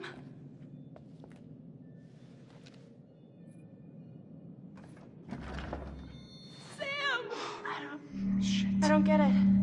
It's a dummy. Yeah, no, I can see that. Why is it dressed up like Sam? I don't know. Why would someone dress up a dummy like Sam? Chris, I don't know, and I'm kind of freaking out. Where the hell is Sam? This is crazy. This is crazy. crazy. Oh shit! No, get back! Stay the hell away from me! No! Live and learn! What? Live and learn. Alrighty then, so update to the run or hide category in the butterfly effect. Sam made all the right choices during the chase. Chris and Ashley found a dummy in Sam's clothes. Alright, so that confirms that we actually made Sam escape the psycho, and that means that we will now, in Chapter 7, be able to get the collectibles I missed before, because if Sam gets captured, you get locked out of the area where the collectibles that I missed are actually located. She's like, damn you, Josh, never punch an animal or a lady. Exactly. It's good that we had the scissor to stab him, but yeah, it's like...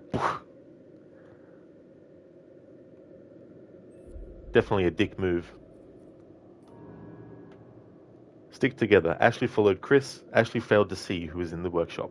So that follows what I did last time around.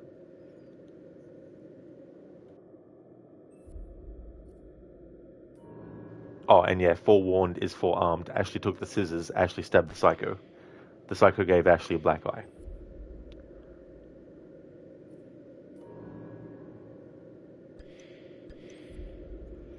Hello, Rosie, how's it going? Criminals, hard day today, but there's always harder days. That and things always iron out. That's your cope.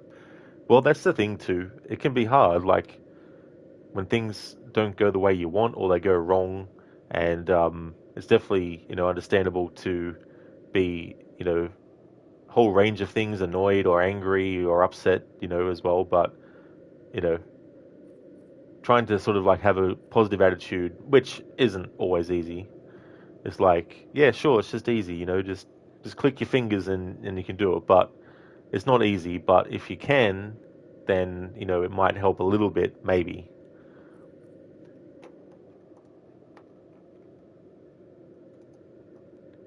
Okay, so with episode 7, if Sam was caught or not. If he got away from the psycho in episode 5, Sam will be able to explore the psycho's workshop at the start of episode 7. If Sam got caught in episode 5, then you'll start out in a room and Sam will be tied up. So the first time around, I had that outcome where Sam got captured. This time around, she didn't get captured, so I'll be able to get the collectibles I've missed. But then there's also a collectible of a different category in Chapter 8, so I'll have to play until that point. And then by that point, I'll have all the clues in the game.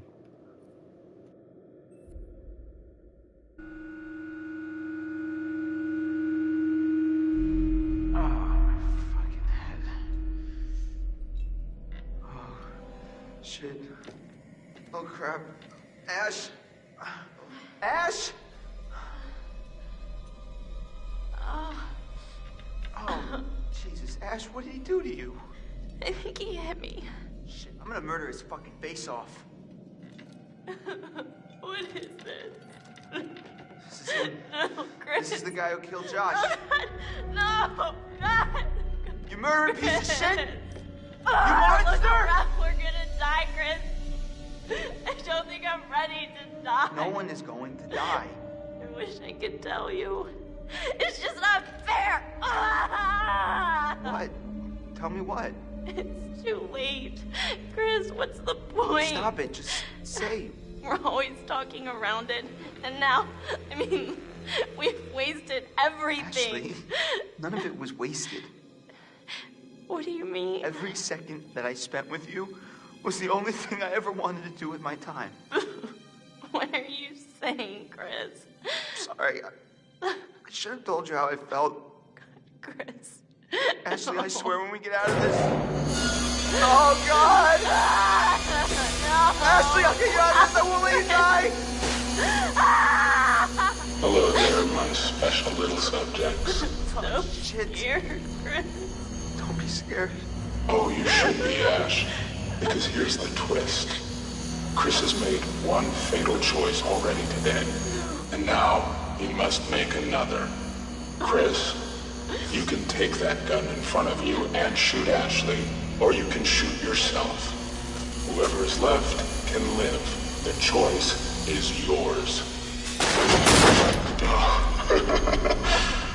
Don't be so silly, Chris.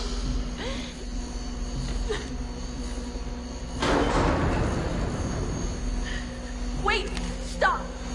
You can do it, Chris. It should be me. You chose to save me before. Fuck. Let me choose this time. Let me choose to save you.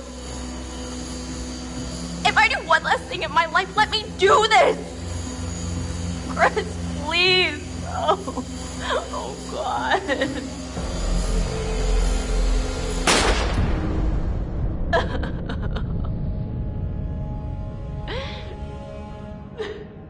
You have gone too far now. Don't you see? Huh? Don't you see that this torture porn has gone too far? Huh? Now what gives you the right to play God in these people's lives? What makes you so special then? Huh?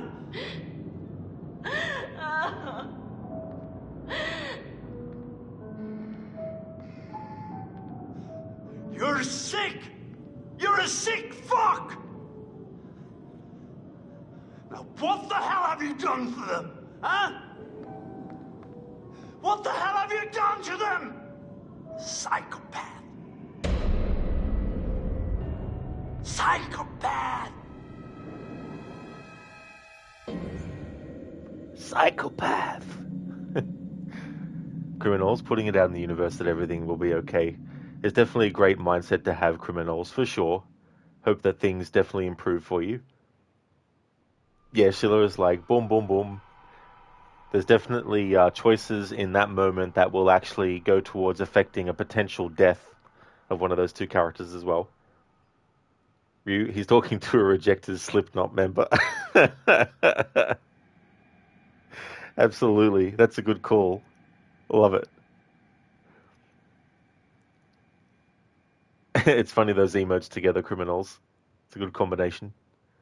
Rosie, now that's a good therapist. Psychopath! Yeah. Yeah, I mean, at least he's upfront and honest. Exactly, Keone. Yes, psychopath.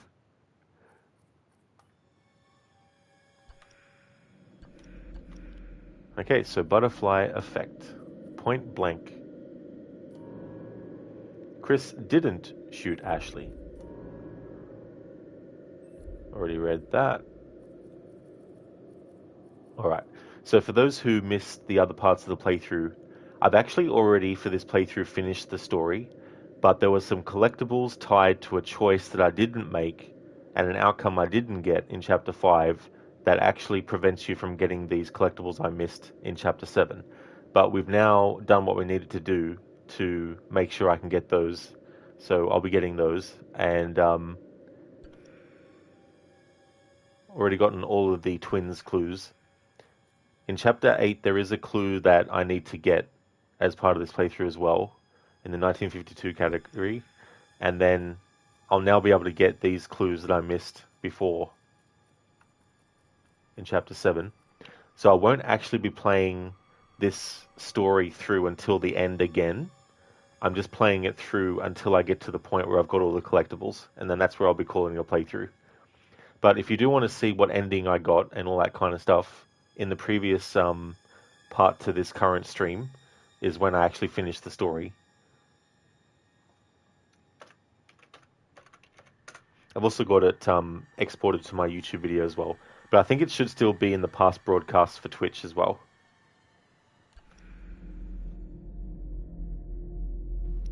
Okay, now I've got episode 7's guide open. And now that I know I need to have episode 8 as well, I'll just open that up in a tab. Let me see. Okay, so episode 7, Washington Lodge Basement Psycho's Workshop. Sam crawls through a vent. Sam explored the Psycho's workshop. You'll get this update if Sam escaped from the Psycho in episode 5. Just double check if that's already popped up.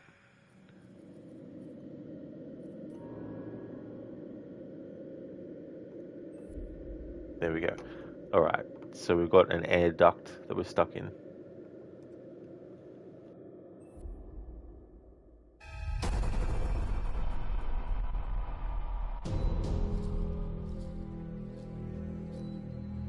Oh, this is weird. Hey, guys, come on! Hello? Sam? Oh, God! Chris, the choice is yours. Hello. My God, we need help, please! Oh! What the fuck? No! Emily!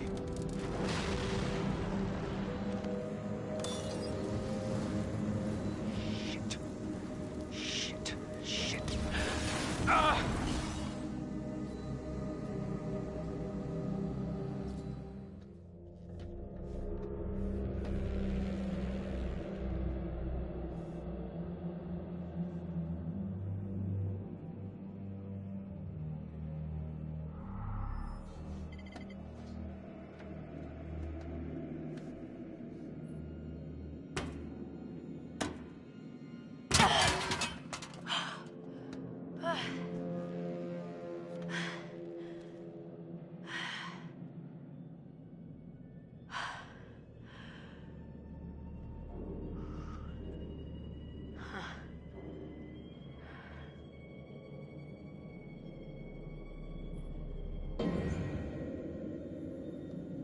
Rosie, wait, so when we ask annoying questions that it winds up on YouTube, you're in trouble.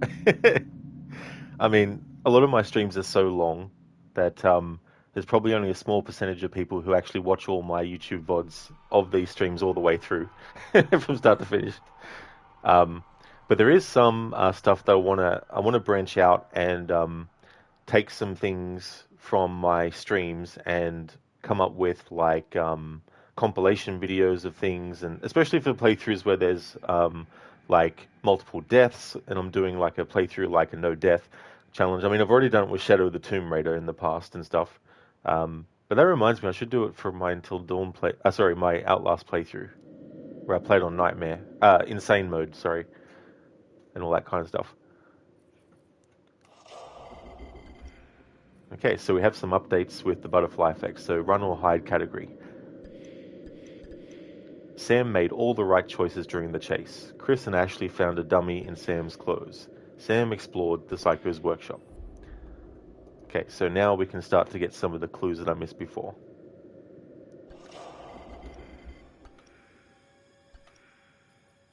Okay, so we got clue 24 for the Mystery Man category. So clues 25 through to 30 will now actually be available to me to collect.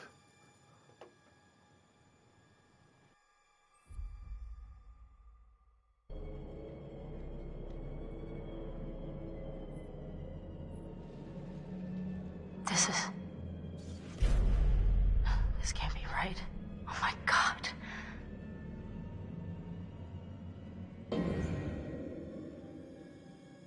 Okay, clue 26 in the Mystery Man category. Death machine plans found in the lodge basement. The plans show how a mannequin could be used to give the impression that someone was cut in half, but the person using the machine is really standing safely out of the way. It looks like the machine that killed Josh.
Okay, so that was another Mystery Man clue. That was clue 30, a psychiatric report. So So I just need to see how much of the text can be readable in this screen.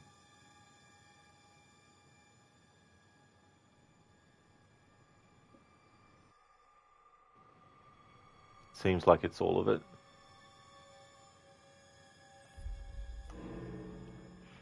Okay, so this is clue 30 in the Mystery Man category. Psychiatric report found in the old hotel. A psychiatric report on Josh. He's been on medication for a long time. His current therapist is called Dr. Hill. Joshua Washington, final psychiatric evaluation, 5/21/2014, Dr. A. Hill.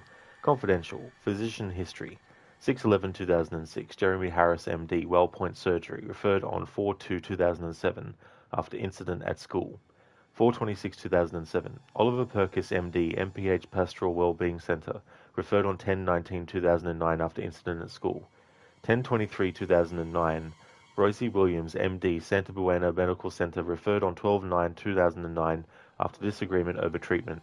1/3/2010, Sarah North, MD, PhD, Cranley Hospital, referred on 11/29/2013 after patient's response to drugs tapered badly. 12/19/2013, President Alan Hill, MD, MPH, Southwestern Psychiatry, referred on 3/14/2014 due to potential suicide risk. History of prescribed antidepressants. Fluoxetine, 6/18/2006 to 1/24/2010. Patient reported that side effects, headaches, nausea, were becoming too severe and wanted to change drug. Duloxetine, 2/13/2010, 11/1/2013. Patient claimed that the drug was no longer having any effect. Reported that his mood had badly worsened. These words. Amitriptyline, 11/29/2013 to the 4th of the 5th, 2014. Patient began self-medicating, taking stronger doses. Phenelzine, 4/15/2014 to the present day. 30 milligram dose twice daily, increasing to 3 times daily after 2 weeks. If the patient reports any of these following symptoms, please contact a physician immediately. Side effects: hypertension, blurred vision, dizziness, insomnia, vomiting, diarrhea, muscle tremors, liver damage, hepatitis. On withdrawal: nausea, insomnia, nightmares, agitation, hallucinations, paranoia, aggressiveness, slurred speech, ataxia, catatonia, and shocks. Summary of treatment: patient arrived delirious, confused, strong symptoms of major depressive disorder related to death, disappearance of sisters. Placed patient under observation. ECT was considered, given patient's history of tapering drug effects, but rejected. CBT, IPT, psychoanalysis, etc. failed to produce any improvement. New course of drugs was necessary. Patient moved on to a non-selective MAOI, rationale being that SSRIs and SNRIs have proven ineffective in the past. Phenelzine, 60 mg initially, higher than average dose was necessary to see reduction of symptoms. After 2 weeks, patient's symptoms and mood were greatly improved. Discharged on the 16th of May after final consultation proved satisfactory. Dr. Alan Hill, Ocean View Hotel, date 5/16/2014, invoice 5132, 1 Pinnacle Drive, Pacific Road, CA 90187. Shipped to Washington Pictures Washington Pictures Incorporated, Valleytown, Burbank, CA 9321. Quantity, treatment rate, amount. 30 nights residence observed. Won't read all the numbers from this point on. 1 phenelzine, 1 initial consultation, review consultation for 1 hour, CBT for 1 hour. Total $26,250.24. Payments and credits. Rosie, is this a clue that Josh is the guy before we officially know he is? Yeah, that's the other thing too. Because like at the very least, it makes people maybe wonder. Okay, so is the psychopath making them think that Josh was killed? You know, like maybe the psychopath captured Josh, like maybe whatever, you know, kind of thing. So this clue finding it. But the other thing is, Rosie, like you could miss this clue completely because this whole area that I've got Sam in this time around, if in chapter 5 Sam gets captured, she won't get access to this area that I've got her in now. And so you miss out on these collectibles. So potentially this could be a clue that people might miss. You picked up the remake on Steam sale, by the way. Oh, that's good that it was on sale. That's good. I hope that you enjoy it. Hey, pardon me. Hey, Digital. Thank you so very much for the 3 years and 5 days of followage. Thank you very, very much. That's awesome. Yay, 3 years. Thanks for all the good times. That is no trouble at all, Digital. Thank you so very much for the followage. That is really awesome. I hope things are going well for you. Hope you're having a good day today.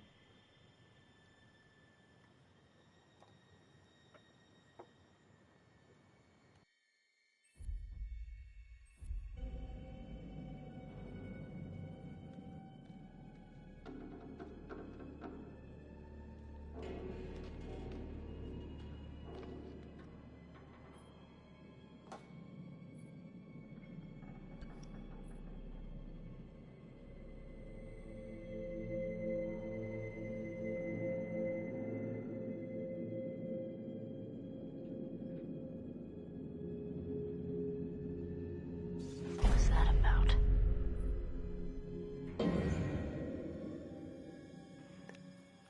Clue 27 in the Mystery Man category. Josh's cell phone. Found in the lodge basement. There are lots of messages from Josh's psychiatrist warning him not to proceed with an unspecified plan. Messages. Dr. Hill, Tuesday, January 13, 9:47 a.m. Dr. Hill. Hi Josh, it's Alan. I hope you don't mind me texting you, but this is important. I got your email. I don't think that your plan is going to help. I think you need to stop what you're doing and come to see me. Please, pick up your phone. I'm getting worried. Josh, leave me alone. Dr. Hill, are you still taking your meds? Josh, I'm fine. Dr. Hill, it's very dangerous to stop taking your drugs mid-course, Josh. Contact my office to make an appointment, please. Josh? Josh, please respond.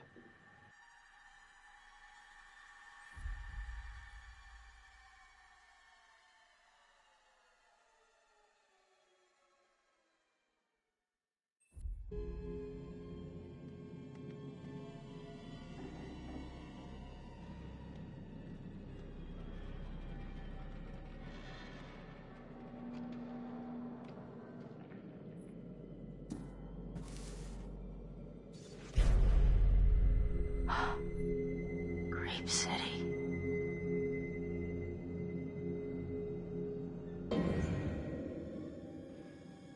Mystery Man clue number 28, Remembrance Board. Found in the lodge basement. A board with lots of pictures and mementos of Hannah and Beth.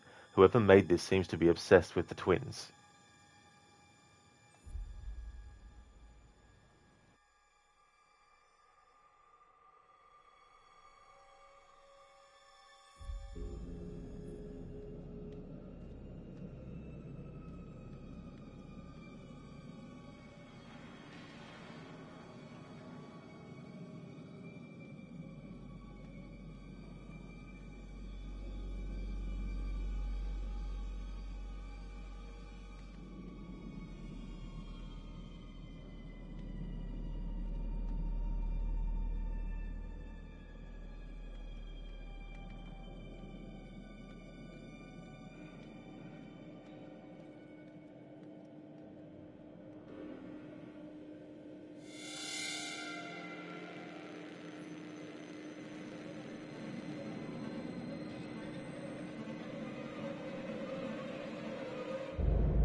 Hello, and thank you all for joining me. Tonight, we're gonna conduct a little experiment. Hello, children. No, that's not right. Greetings, pilgrims. Holy shit. Dun dun dun. Clue 29 in the Mystery Man category, voice recording. Found in the lodge basement. It sounds like the psycho rehearsing his speech, but suddenly the voice modifier cuts out and someone else's voice can be heard.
Alright, so the Mystery Man collectible number 24, which we had already gotten the first run through, was the video camera.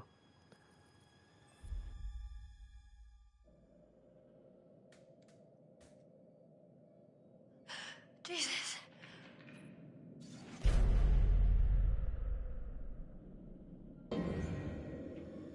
And the final Mystery Man clue, clue 25, dummy in Sam's clothes, found in the old hotel. A dummy dressed up as Sam. It looks like the psycho had to improvise after Sam got away. Alrighty then, so that's those collectibles. The only one in the entire game left now is Clue 17 in the 1952 category, and that one is found in episode 8, and it's reliant on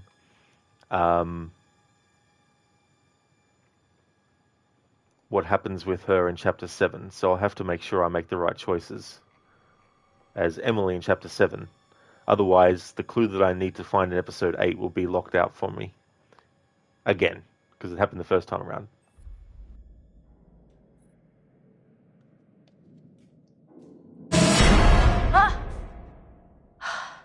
Mike, what are you doing down there? There's a... Oh my, thank God you found me. It's okay. It's okay. You're okay? Where's Jessica? She's not with you. Jessica's dead. What? He killed her, Sam. There's some maniac on the mountain who was trying to kill us, all of us, and I swear to God, when everyone is safe and accounted for, I'm gonna hunt that fucker down and rip his nuts off one at a goddamn time. Wow. Listen, this guy who you're talking about, he attacked me. He showed me these videos too. And one of them showed Josh being killed. Just ripped apart by this huge fucking saw blade. Jesus Christ. And Mike, I think somehow Josh is involved in all of this. Wait, what? How? I'm really not sure, but there was a message from his doctor, and it mentioned a plan that was like a bad idea, and now he's dead. What the fuck is going on around here? There's a door here. It won't open. Can you unlock it from your side? Nice. So we got the different dialogue in that exchange based on the fact that Sam didn't get captured, and she was able to find that report of Josh's, his medical report, and also the text message on the mobile phone and stuff.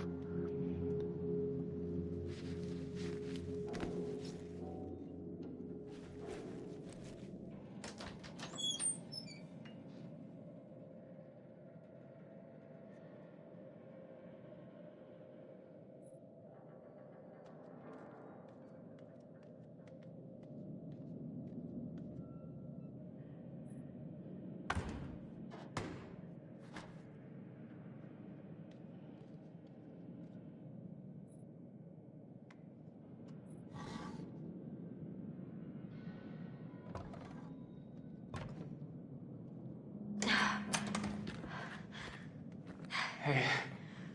Jeez, you look like hell. Nice to see you too.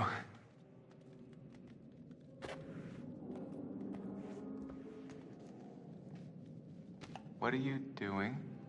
Well, actually, the towel didn't turn out to be the best outfit for fighting off killer maniacs, you know? Do you mind, Mike? Oh, right. My bad.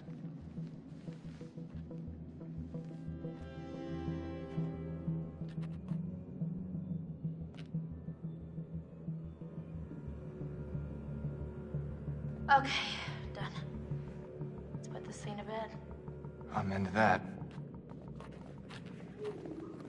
What's that? Is that crying?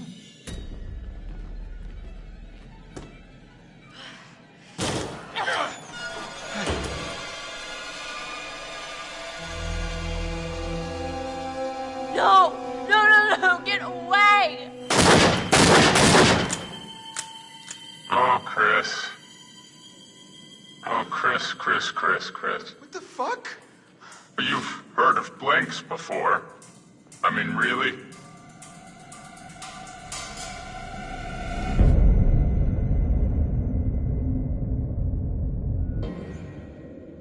It's Josh! And I would have gotten away with it too if it wasn't for you meddling kids. Have a Scooby-Doo mod. That would work out well with that. Oh my god, it's Josh! Say it ain't so. How could it be? Nice one, code Joshed. Josh, he's like, I'm just joshing. It's alright. It's just a prank, man. That's all it was.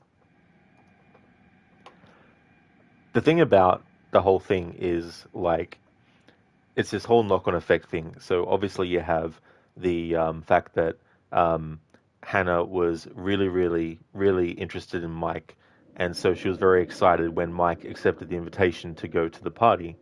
And so because of these feelings that she had for Mike, and she obviously wasn't aware that he was already with someone else, and that is, the whole setup with the prank and all that kind of thing.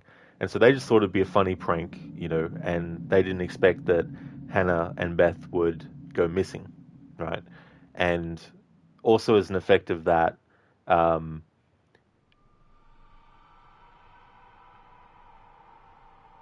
Josh is understandably upset. And on some level, it's like he may be justified in kind of wanting to get some kind of payback to them. But then at that point, it's like, well, he could have decided to do something different. Like, if he wanted to prank them all, he could have done some different kinds of things. But he didn't, of course, so he wanted to really, really, really mess with them. But he didn't know either, like they all didn't know, that there's actually some Wendigos and all this kind of stuff happening as well. So it's a very, very effective piece of storytelling going on everywhere, because you have a threat that is very, very real. Then you have a threat that is seemingly real, but isn't necessarily 100% a threat, which is Josh. So all that playing together and all that kind of stuff. And it's interesting how games like this, when they present the player with a choice, there's so many different angles that you can choose. And obviously, we all have different ways of playing these kinds of games if you're a fan of them. And so sometimes you might be playing it from your own perspective, as in, what would you do if you actually wanted to make a choice, And so if someone did something, you might be like, well, this is how I would react. And then the game gives you the option to choose that. Or you could take it from the perspective of you're wanting to just see certain outcomes. And so your decision to choose a certain dialogue choice might be simply because you just want to see what happens. Not necessarily that you don't like the character, you want to see them die, or, you're choosing based on what you do in the situation as well. So while there's definitely obviously scripted things, and there's points of no return, and there's things that you get boxed into and all that kind of stuff, it is cool that you can have these decisions that some are very, very short-term results, and others are very, very long-term as well. And the game warns you, like at the start, about the butterfly effect, how small, seemingly insignificant actions can actually cause bigger and larger, more, more impactful things later on. And they weren't joking with this game's narrative. There's definitely small things, like shooting or not shooting the squirrel. You might think that there's no repercussion. But if you shoot the squirrel as Chris in Chapter 1, then in Chapter 5, Sam, when she's running away from the psycho, will actually be injured as a result of the fact that you shot the squirrel. And so it doesn't make logical sense that shooting a squirrel would cause Sam to get blood on her, be injured in that chase with the psycho. But there's this whole sense of nature and keeping balance. And there's even like a document that talks about the beliefs of the people that had lived in the area before, where they were sort of like, really, really mindful of the balance between nature and all that kind of stuff. So if you shoot the squirrel, you're obviously putting nature out of balance. It's not a natural death of the squirrel by a predatory animal that is, hunting the squirrel. It's a direct result of human intervention and interaction in a way that causes an imbalance in nature and all that kind of stuff. So in that sense, there's a logic to why shooting the squirrel would end up having these effects as well. So you got all these like little decisions that end up potentially locking you out of potential things too as well. And there's a whole succession of things. Rosie, you just saw the intro for Keone, Joshi Washi, very washy hallucinations and all that he's having. Rosie, you just saw the intro for the first time playing the remake, and now you hate everyone. You hate them all, yeah. It's like, no. So when you play the game, Rosie, you're going to be like, yep, they're all going to die.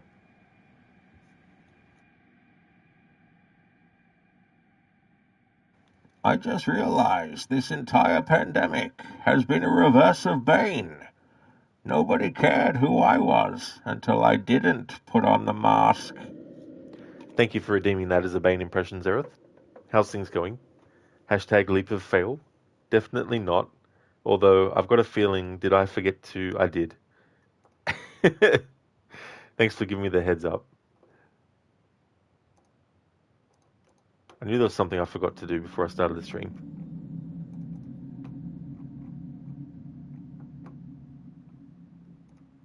Boom. There we go. Lots of sleep, Zereth. That's definitely fair enough, for sure. Rosie, well, Sam is like, also Chris was sleeping with penises on his face, right? Not in the original version of the game, at least. There's some things that I need to do as Emily, which, if I don't get them right, means that I'll have to, at the very least, replay Chapter 7 again. Which isn't too bad, given the fact that I have now locked in the collectibles I missed before. But still, I want to make sure I can at least potentially get this right the first time. So I'll be back soon.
Alrighty then, so I'm back.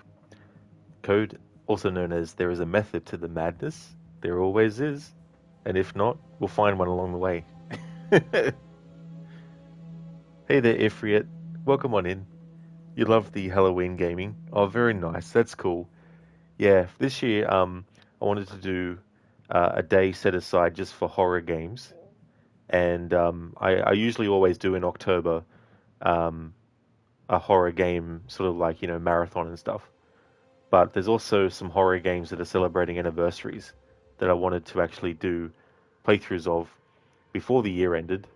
And so I thought that's a good way to combine doing some other horror stuff that I want to do and get some of these anniversary playthroughs. And Until Dawn is one of them. So I'm definitely going to continue the Friday as like a horror kind of game with Alan Wake, the original version, because that's celebrating its 15th anniversary. So I'm kicking off a playthrough of that when I finish this one, actually, today.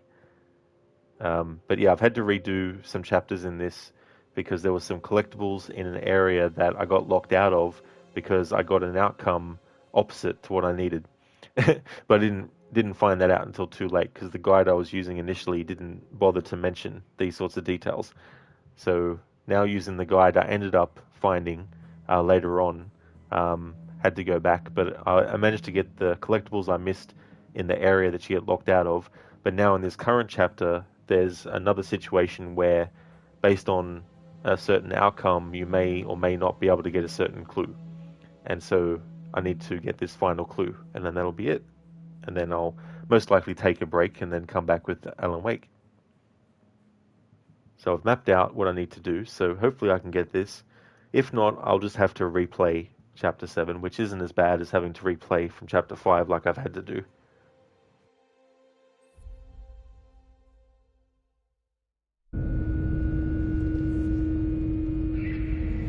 Oh, God! Oh, my God, Matt! Matt! Oh, Jesus!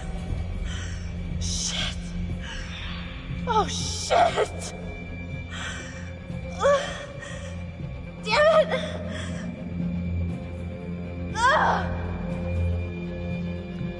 In Tomb Raider 2013, there's a part where Lara Croft is suspended upside down and you need to swing her to burn what she's wrapped up in and then get out of the predicament. The reason I bring this up is because the composer of the music for that game, Jason Graves, also did the music for the original Until Dawn. In the remake, someone else, they completely did a redo of all the music. So this is a similar situation that we find Emily in.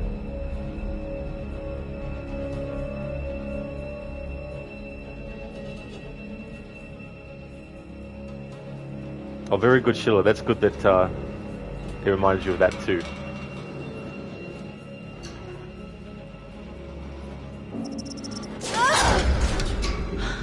Yeah, Friet is a great composer, done a lot of really good soundtracks. But yeah, the remake, they got someone else to do the music.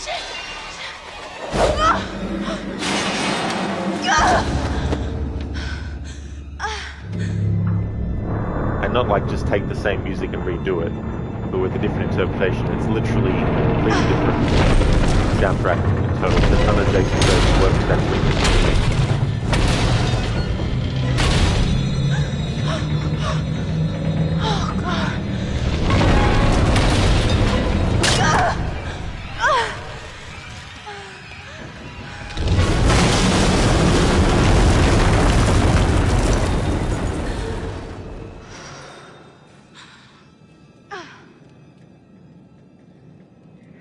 Yeah, it does for sure, Ifrit. Yeah, it really plays on the late summer American slasher theme. Oh, God. Here goes $600. Better be worth it. I look great in that top. There's definitely a lot of elements like that. There's a lot of really cool sort of like Now we're talking. direct references to horror stuff, but there's also some like really cool things that if you're a fan of horror, you might look at and go, that reminds me of this thing. It may not be exactly lifted from it, but it might just be something that you're reminded of.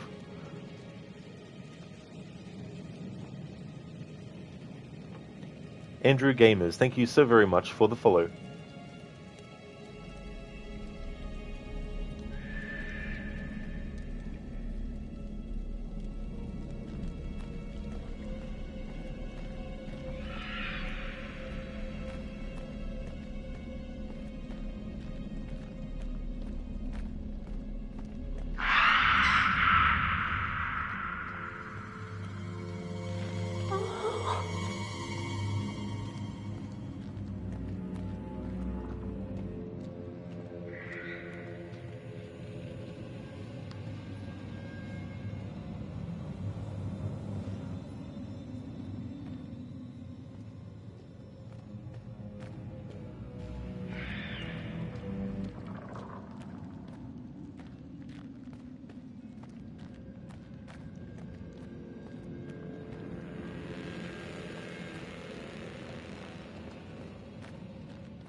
Indeed, Keone. Welcome to the Legion. Hey, Octavius. Good morning. I'm doing well, thank you. How about yourself?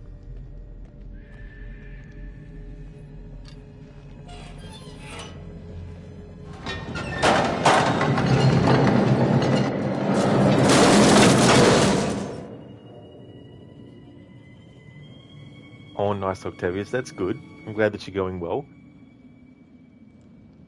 Just getting some collectibles I missed in this game. I now only have one clue left that I missed the first time around.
Oh no, Octavius, not today. I started the playthrough not last Friday, but the Friday before. And if I hadn't have missed the collectibles, I would have finished this last Friday, but I wanted to, of course, get all the collectibles, so here we are.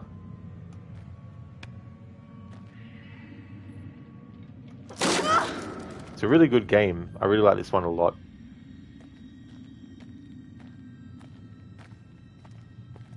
The people who did this one, Supermassive, they went on to do the Dark Pictures series of horror games and The Quarry.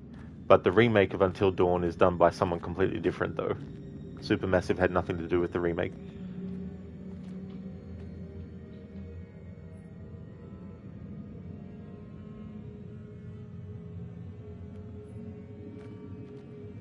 Oh yeah, that's okay, Octavius. I also play so many games and have different games set for different days, and weird. Sometimes I'll really weird. finish a game even on one day and then on the same day start another game. So there's definitely a lot of turnaround with different games and stuff. So, you know, it's understandable that there might be some streams that get missed and stuff. But yeah, it's really good, and like, if you don't like games where you have these interactive parts and then choices and Q to E's, it's definitely understandable not to want to play this game. But if you do like those kinds of games, and you haven't played it before, then it's definitely recommended.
Come on, for fuck's sake. Son of a bitch.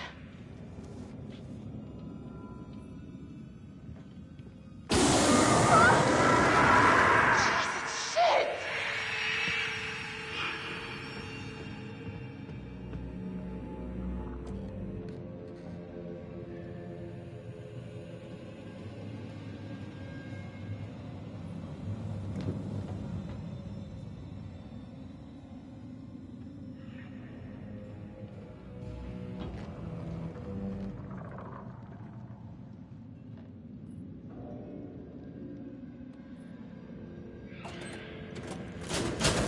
Oh my god, finally something works.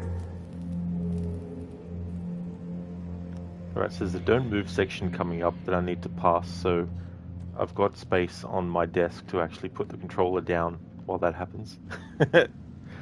Which I highly recommend doing, like, get as flat as a surface as you can, and then put the controller on it.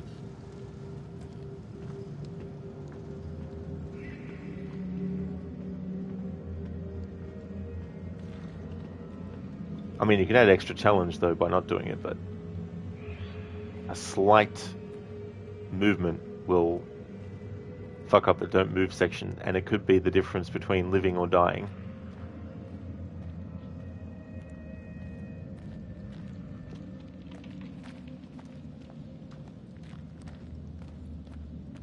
I mean, unless you don't like the character that the don't move section is for, then don't worry about making sure it doesn't move.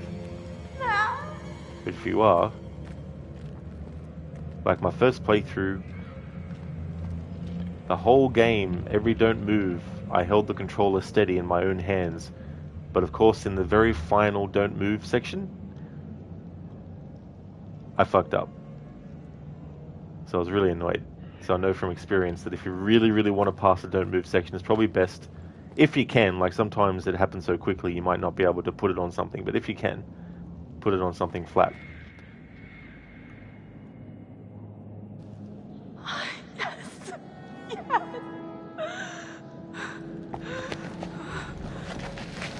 Shit.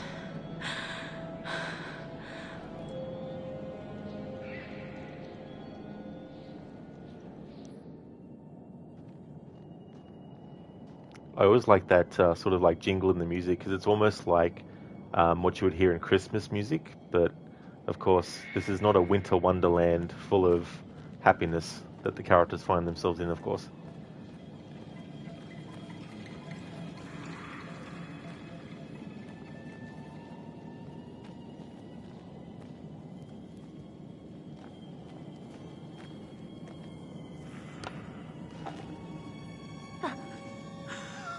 Oh, Jesus.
Alright, so don't move section is coming up in a moment.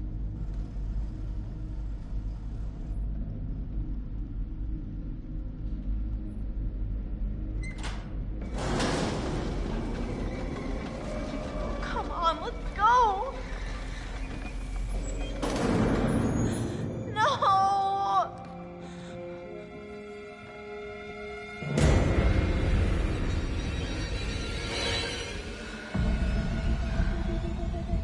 Oh God, please don't come this way.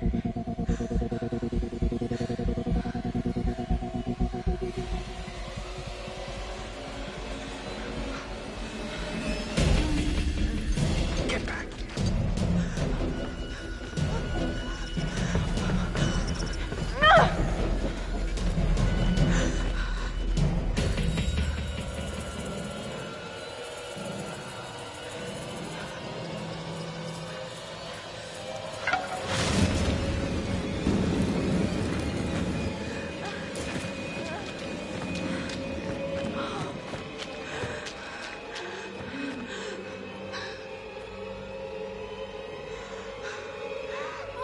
Oh God.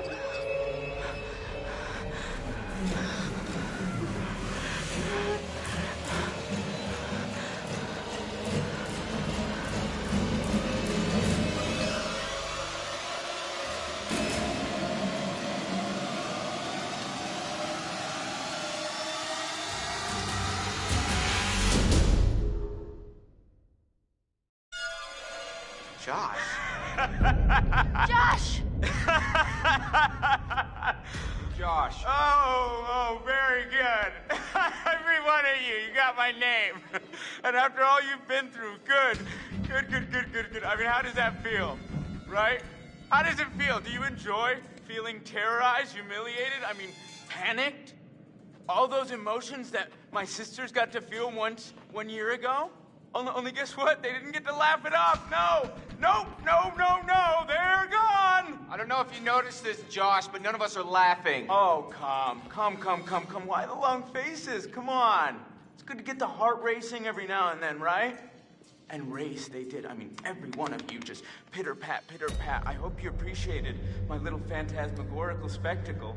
I mean, no detail too small, no opportunity missed. It was such a delight to play the puppet master to all of your Pavlovian panic. And all that gore, there was gore galore, fake bodies. I mean, God, that shit was expensive. And no retakes. Nope, only double takes. Oh, you should have seen your faces. Hook, line, and sinker for every little stinker. Josh, your fingerprints were all over this. It was obviously you. Oh, really? Really? You're crying out for help, Josh. God, you wanted to get caught, didn't you? Oh, sure. I'm totally just crying out for help. Help me! Oh, help me, help. Come on, it was just for fun. I mean, so you got a little bit of egg on your face, right? Nobody got hurt? What are you talking about, you asshat? Jessica's fucking dead. What? Did you hear me? Jessica is dead. You are gonna fucking pay, you dick!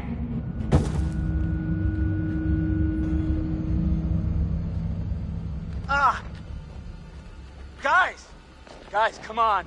Seriously, this is crazy, you know? Shut up. Why'd you hit her, man? Huh? Why'd you have to fucking hit her? What are you talking You about? punched Ashley, you piece of shit! Oh, I got so mad. You don't hit a girl. You just don't. Dude, Chris, bro. I'm not your bro. Where are we going? Where are you guys taking me? Locking you up, bro. What? You can't do anything stupid before we call the police in the morning. Come on. I didn't do anything. Are you serious, bro? Goddamn murderer is what you are. I didn't do it. Michael, please, just listen to me, man. I did not hurt Jessica. It is Octavius, yep. Yep, you got it. Josh is played by Rami Malek, yep.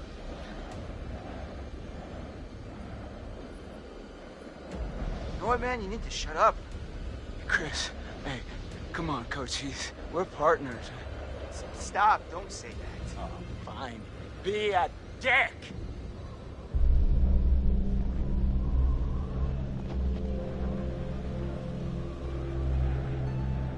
You only see what you want to see.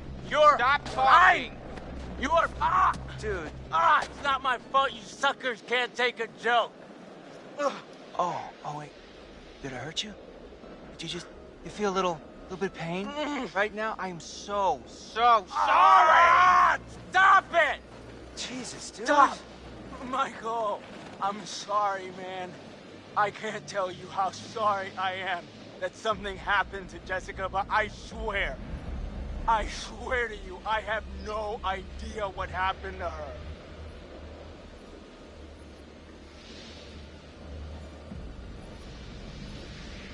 Josh, be honest with me. Do you really expect us to trust you for a single goddamn second after all the shit you put us through? But can't we all just get along? Damn it! Not dicking around. No, this is not how it's supposed to go down. You're just a bunch of bullies. You can't hang out a guy just to try like this, guys. Huh? Not like you got the guts to really do anything about it anyways.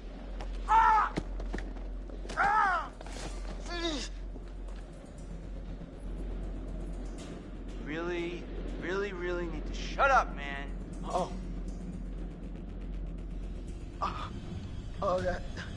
That's...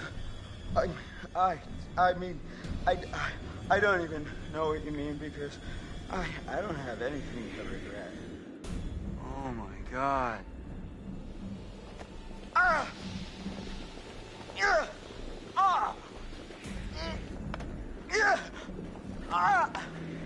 Okay, tie me up now, okay? Stay still, Right, man. right, still. Well, can't tie them up if they just wiggle around. Josh, dude. Leave me a little wiggle room, huh? What does it take to shut you up? Oh, not so tight, okay? Not so tight, okay? Can't wiggle around.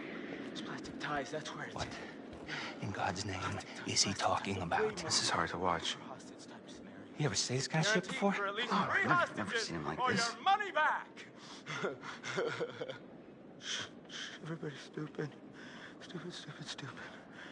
Chris and Ash. Chris is an ass. Ashley's a dum-dum. I'm sorry, what did you say? Well, I said you're a dummy. What is wrong with you? Oh, Ashley.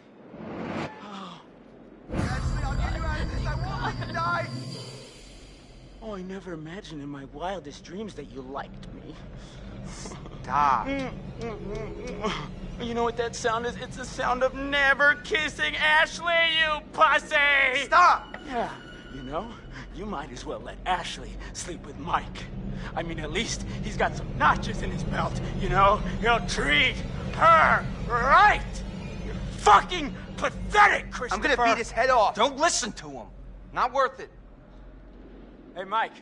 Mike. What? What happened with Jess, Mike? You know what happened. No, I don't. I got a problem, Mike. I don't remember killing Jess. Christ. No, I mean, like, I feel like I would remember killing her, you know? She's so soft. And she's probably got, like, a really tight bod. Shut your fucking mouth!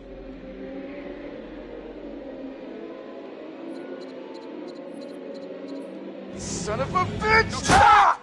Stop, dude! Chill out! What the hell are you doing? You were gonna shoot him. I was just messing with him, man. Just trying to scare him. Give him a taste of his own medicine. Well, what the hell, man? I could have killed him. Relax. It's fine. He'll be fine. I didn't like doing that. Well, now, at least, he's quiet. You should go back to the lodge, man. What? Why? I'm gonna watch him until the morning. I don't need you beating him half to death the whole time. That's not fair. I thought I was protecting you. Yeah, well, job well done. Take a vacation. Well, what the hell, man? Go back to the lodge. Now. Dude. Now!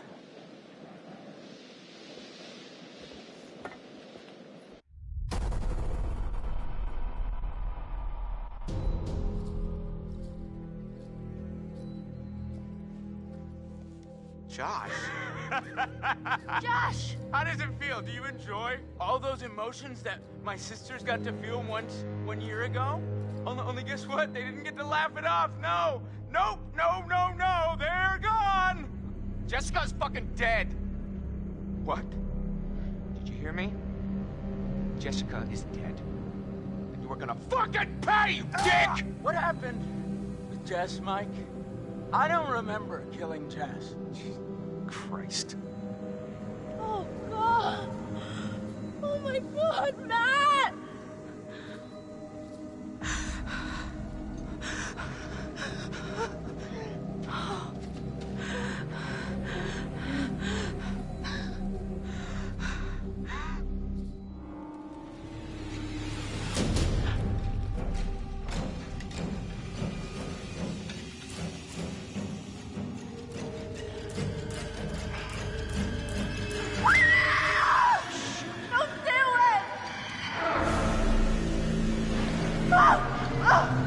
Use these!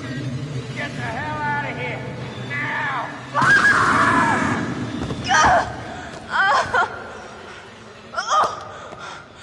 What? Oh, shit. Oh, shit. Oh, boy.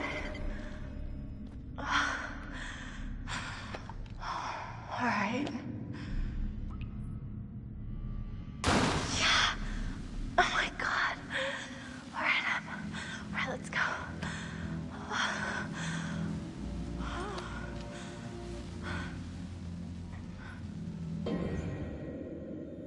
Alrighty then, so there's one more thing I need to do before I can finalize the playthrough. Hey there, Lucas. Welcome on in. How's things going? Keone beat him up. Yeah. That's the choice I made the first time around in this playthrough, so I wanted to stick with that. So now we're in Chapter 8, and we should be able to access the final collectible that I couldn't get before because I got a different outcome with Emily at the end of the previous chapter.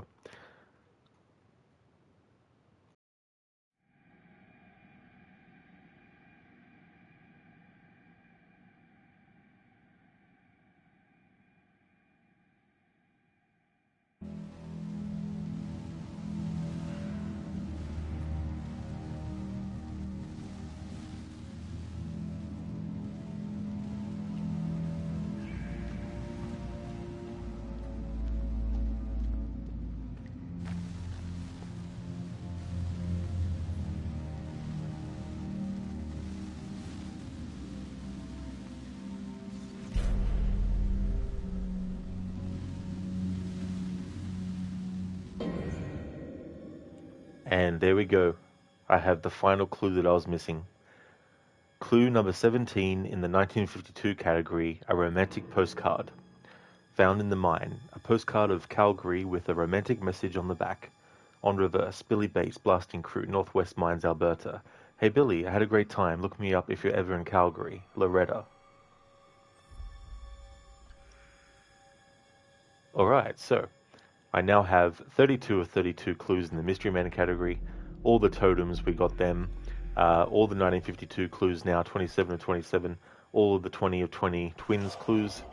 And before I actually end this stream, what I want to do is go over these updated collectibles based on the fact that the collectibles that I missed have actually been found, and finalize reading everything to do with the Mystery Man category. So if we have a look at clue, actually I'll go in order. So clue number 1, the wanted poster. Found in the lower cable car station. A torn up wanted poster about a fugitive on the mountain, dated 1998. Someone didn't want people to see this. Update. Josh made this to set up his psycho story. Wanted, Milgram Victor, last known address Blackwood Pines. Wanted in connection with a first-degree arson offence as well as various death threats. Anyone with information regarding this dangerous criminal should contact the BPMC as soon as possible. Update to Clue 2, newspaper fragment. The report covers a court case related to Blackwood Pines. An old janitor tried to burn the place down in the dock. He swore revenge on the Washington family. Update, the newspaper is a fake. Josh had it printed to set up the idea that there was a psycho on the mountain. Clue 3 has been updated. Answer phone message. A message from a local police officer about a convict being released from jail. It sounds like a warning. Update. It was Josh's voice. There never was an escaped convict. Okay, clue number 9, threatening letter. A creepy note written to the Washington family threatening to exact revenge on Hannah and Beth. Update. Another one of Josh's setups. There was no psycho. Clue number 10, light from below. Electricity is out, but there is an electric light shining from the room below the library. Update. The light came from Josh's lair in the cellar. Clue number 14, the business card. An order for saws and cutting blades from an abattoir supply business is not what you expect to be delivered to a remote mountain lodge. Update. So that's where Josh got all that gear. Clue number 15, pig's head. A pig's head dumped on the mountain. It's fresh and there's blood spattered over it. Update. How many pigs died just so that Josh could punk his friends? Clue number 16, axe. An axe stuck into the door of the cable car station. It definitely wasn't there before. Update. Josh put the axe here as part of his plan to freak his friends out. Clue 17, hidden camera. A video camera hidden between some boxes. Update. Josh had a plan to upload all this to the internet. Clue number 18, fake newspapers. A packet of old newspapers with a story about Blackwood Pines, but the date of postage suggests that they were printed recently. Update. Josh had the newspapers faked to back up his psycho story.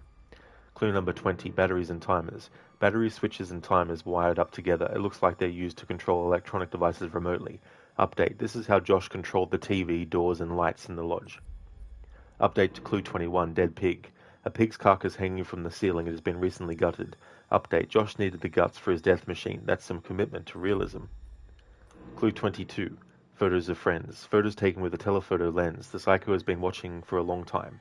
Update. Josh had plenty of opportunity to take these over the last year.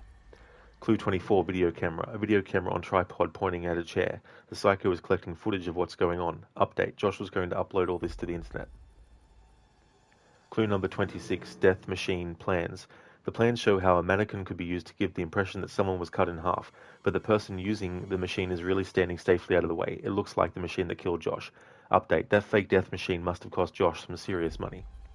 Clue number 28. Remembrance board. A board with lots of pictures and mementos of Hannah and Beth. Whoever made this seems to be obsessed with the twins.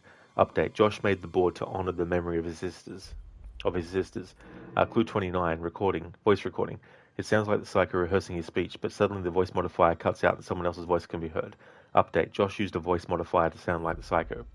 And final clue update. Clue 31. Pig head note. A welcome back note pinned to a pig's head. The paper is headed state penitentiary. Update. Josh was behind this whole macabre setup. Alright, so there we go. All the Mystery Man clues are now collected. All the 1952 clues are now collected. I'd already gotten all the twins clues before this stream.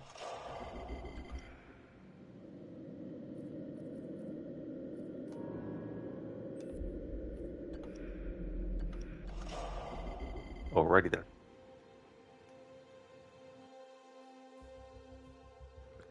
Hey there, Senny. Welcome on in, dude. And thank you so very much for the 50 bits. Thank you, dude. I really do appreciate that a whole lot. Thank you for being so generous. That's awesome, man. Thank you very much. I am having a good day, thanks, Crooked. Things are going really well today. Having a good Friday. How about yourself, dude?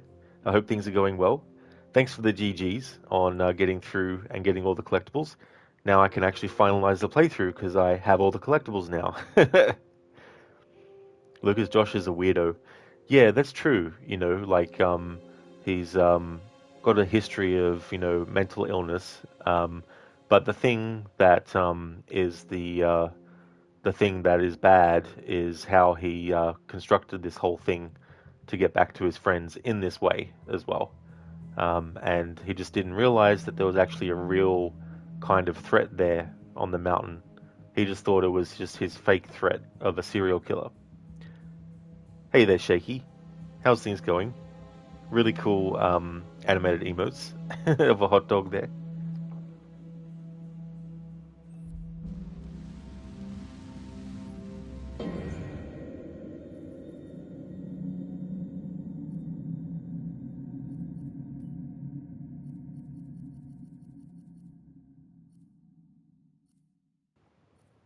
Alright, so there's no other episodes I need to redo, because I've gotten everything that I need to get.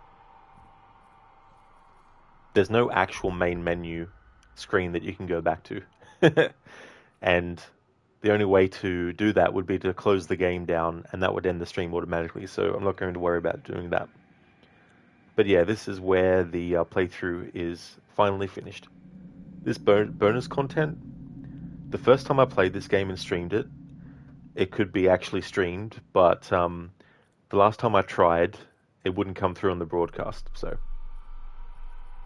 that's that. Crooked, glad to hear. That's awesome that you got everything collected now. Certainly didn't seem like an easy task. Your Friday's going well, you have the day off, so just getting to chill in game. Dude, that is so good. That's awesome that you got the day off. That's really, really good, especially on a Friday too. Hopefully that means you get a long weekend, does it?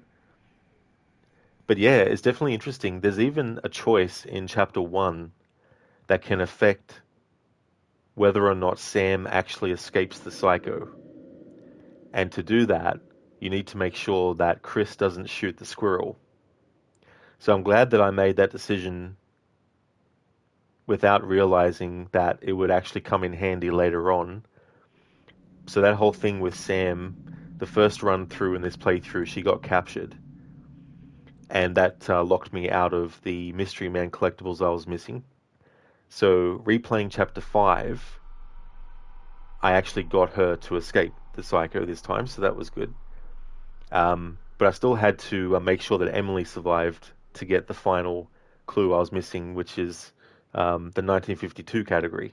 So there was definitely a lot to it, but I'll definitely use the same guide that I used towards the end of this playthrough,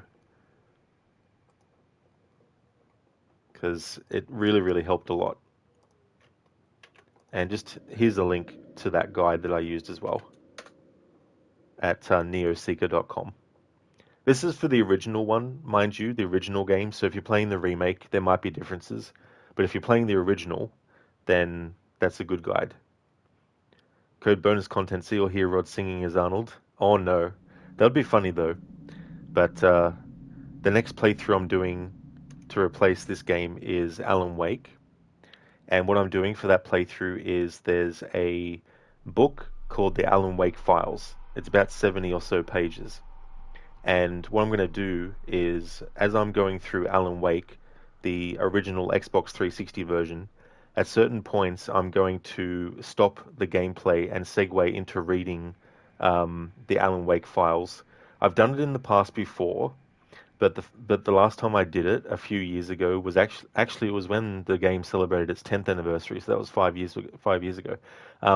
In that playthrough, I actually read the whole thing in one stream, back to back, which really, really fucked my voice up. So this time around, I thought, well, to do something special with the game to celebrate its 15th anniversary, I'll redo the Alan Wake files, but I won't do it all in one big sitting. I'll actually interweave it into what I'm doing in the game.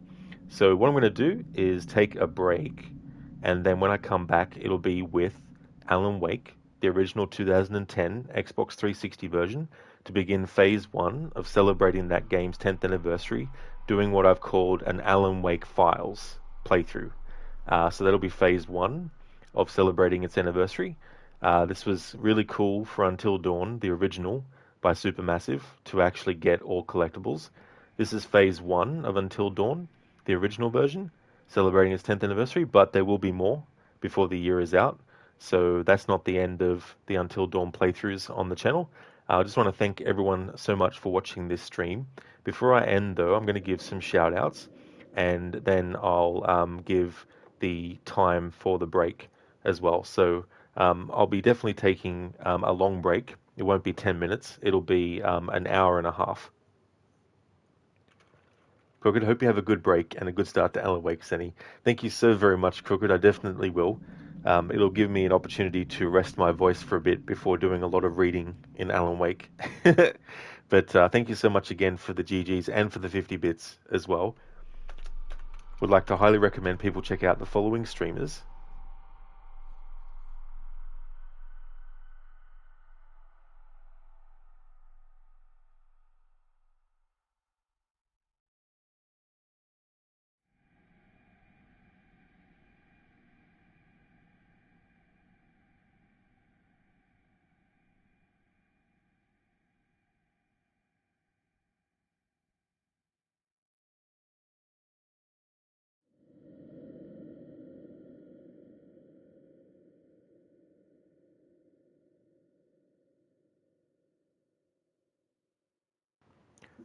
Pirwin, I'm so sorry. I completely overlooked your message. Sorry about that. I've just scrolled up because I was like, wasn't there someone in chat who said hello? And I'm like, oh shit. So if you're still watching, my apologies for missing out on your message earlier. It was a fair while back too. It was back with Zereth, actually. That was a while ago. So sorry about that. I hope that things are going well.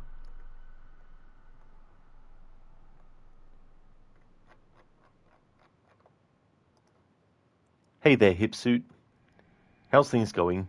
Welcome on in.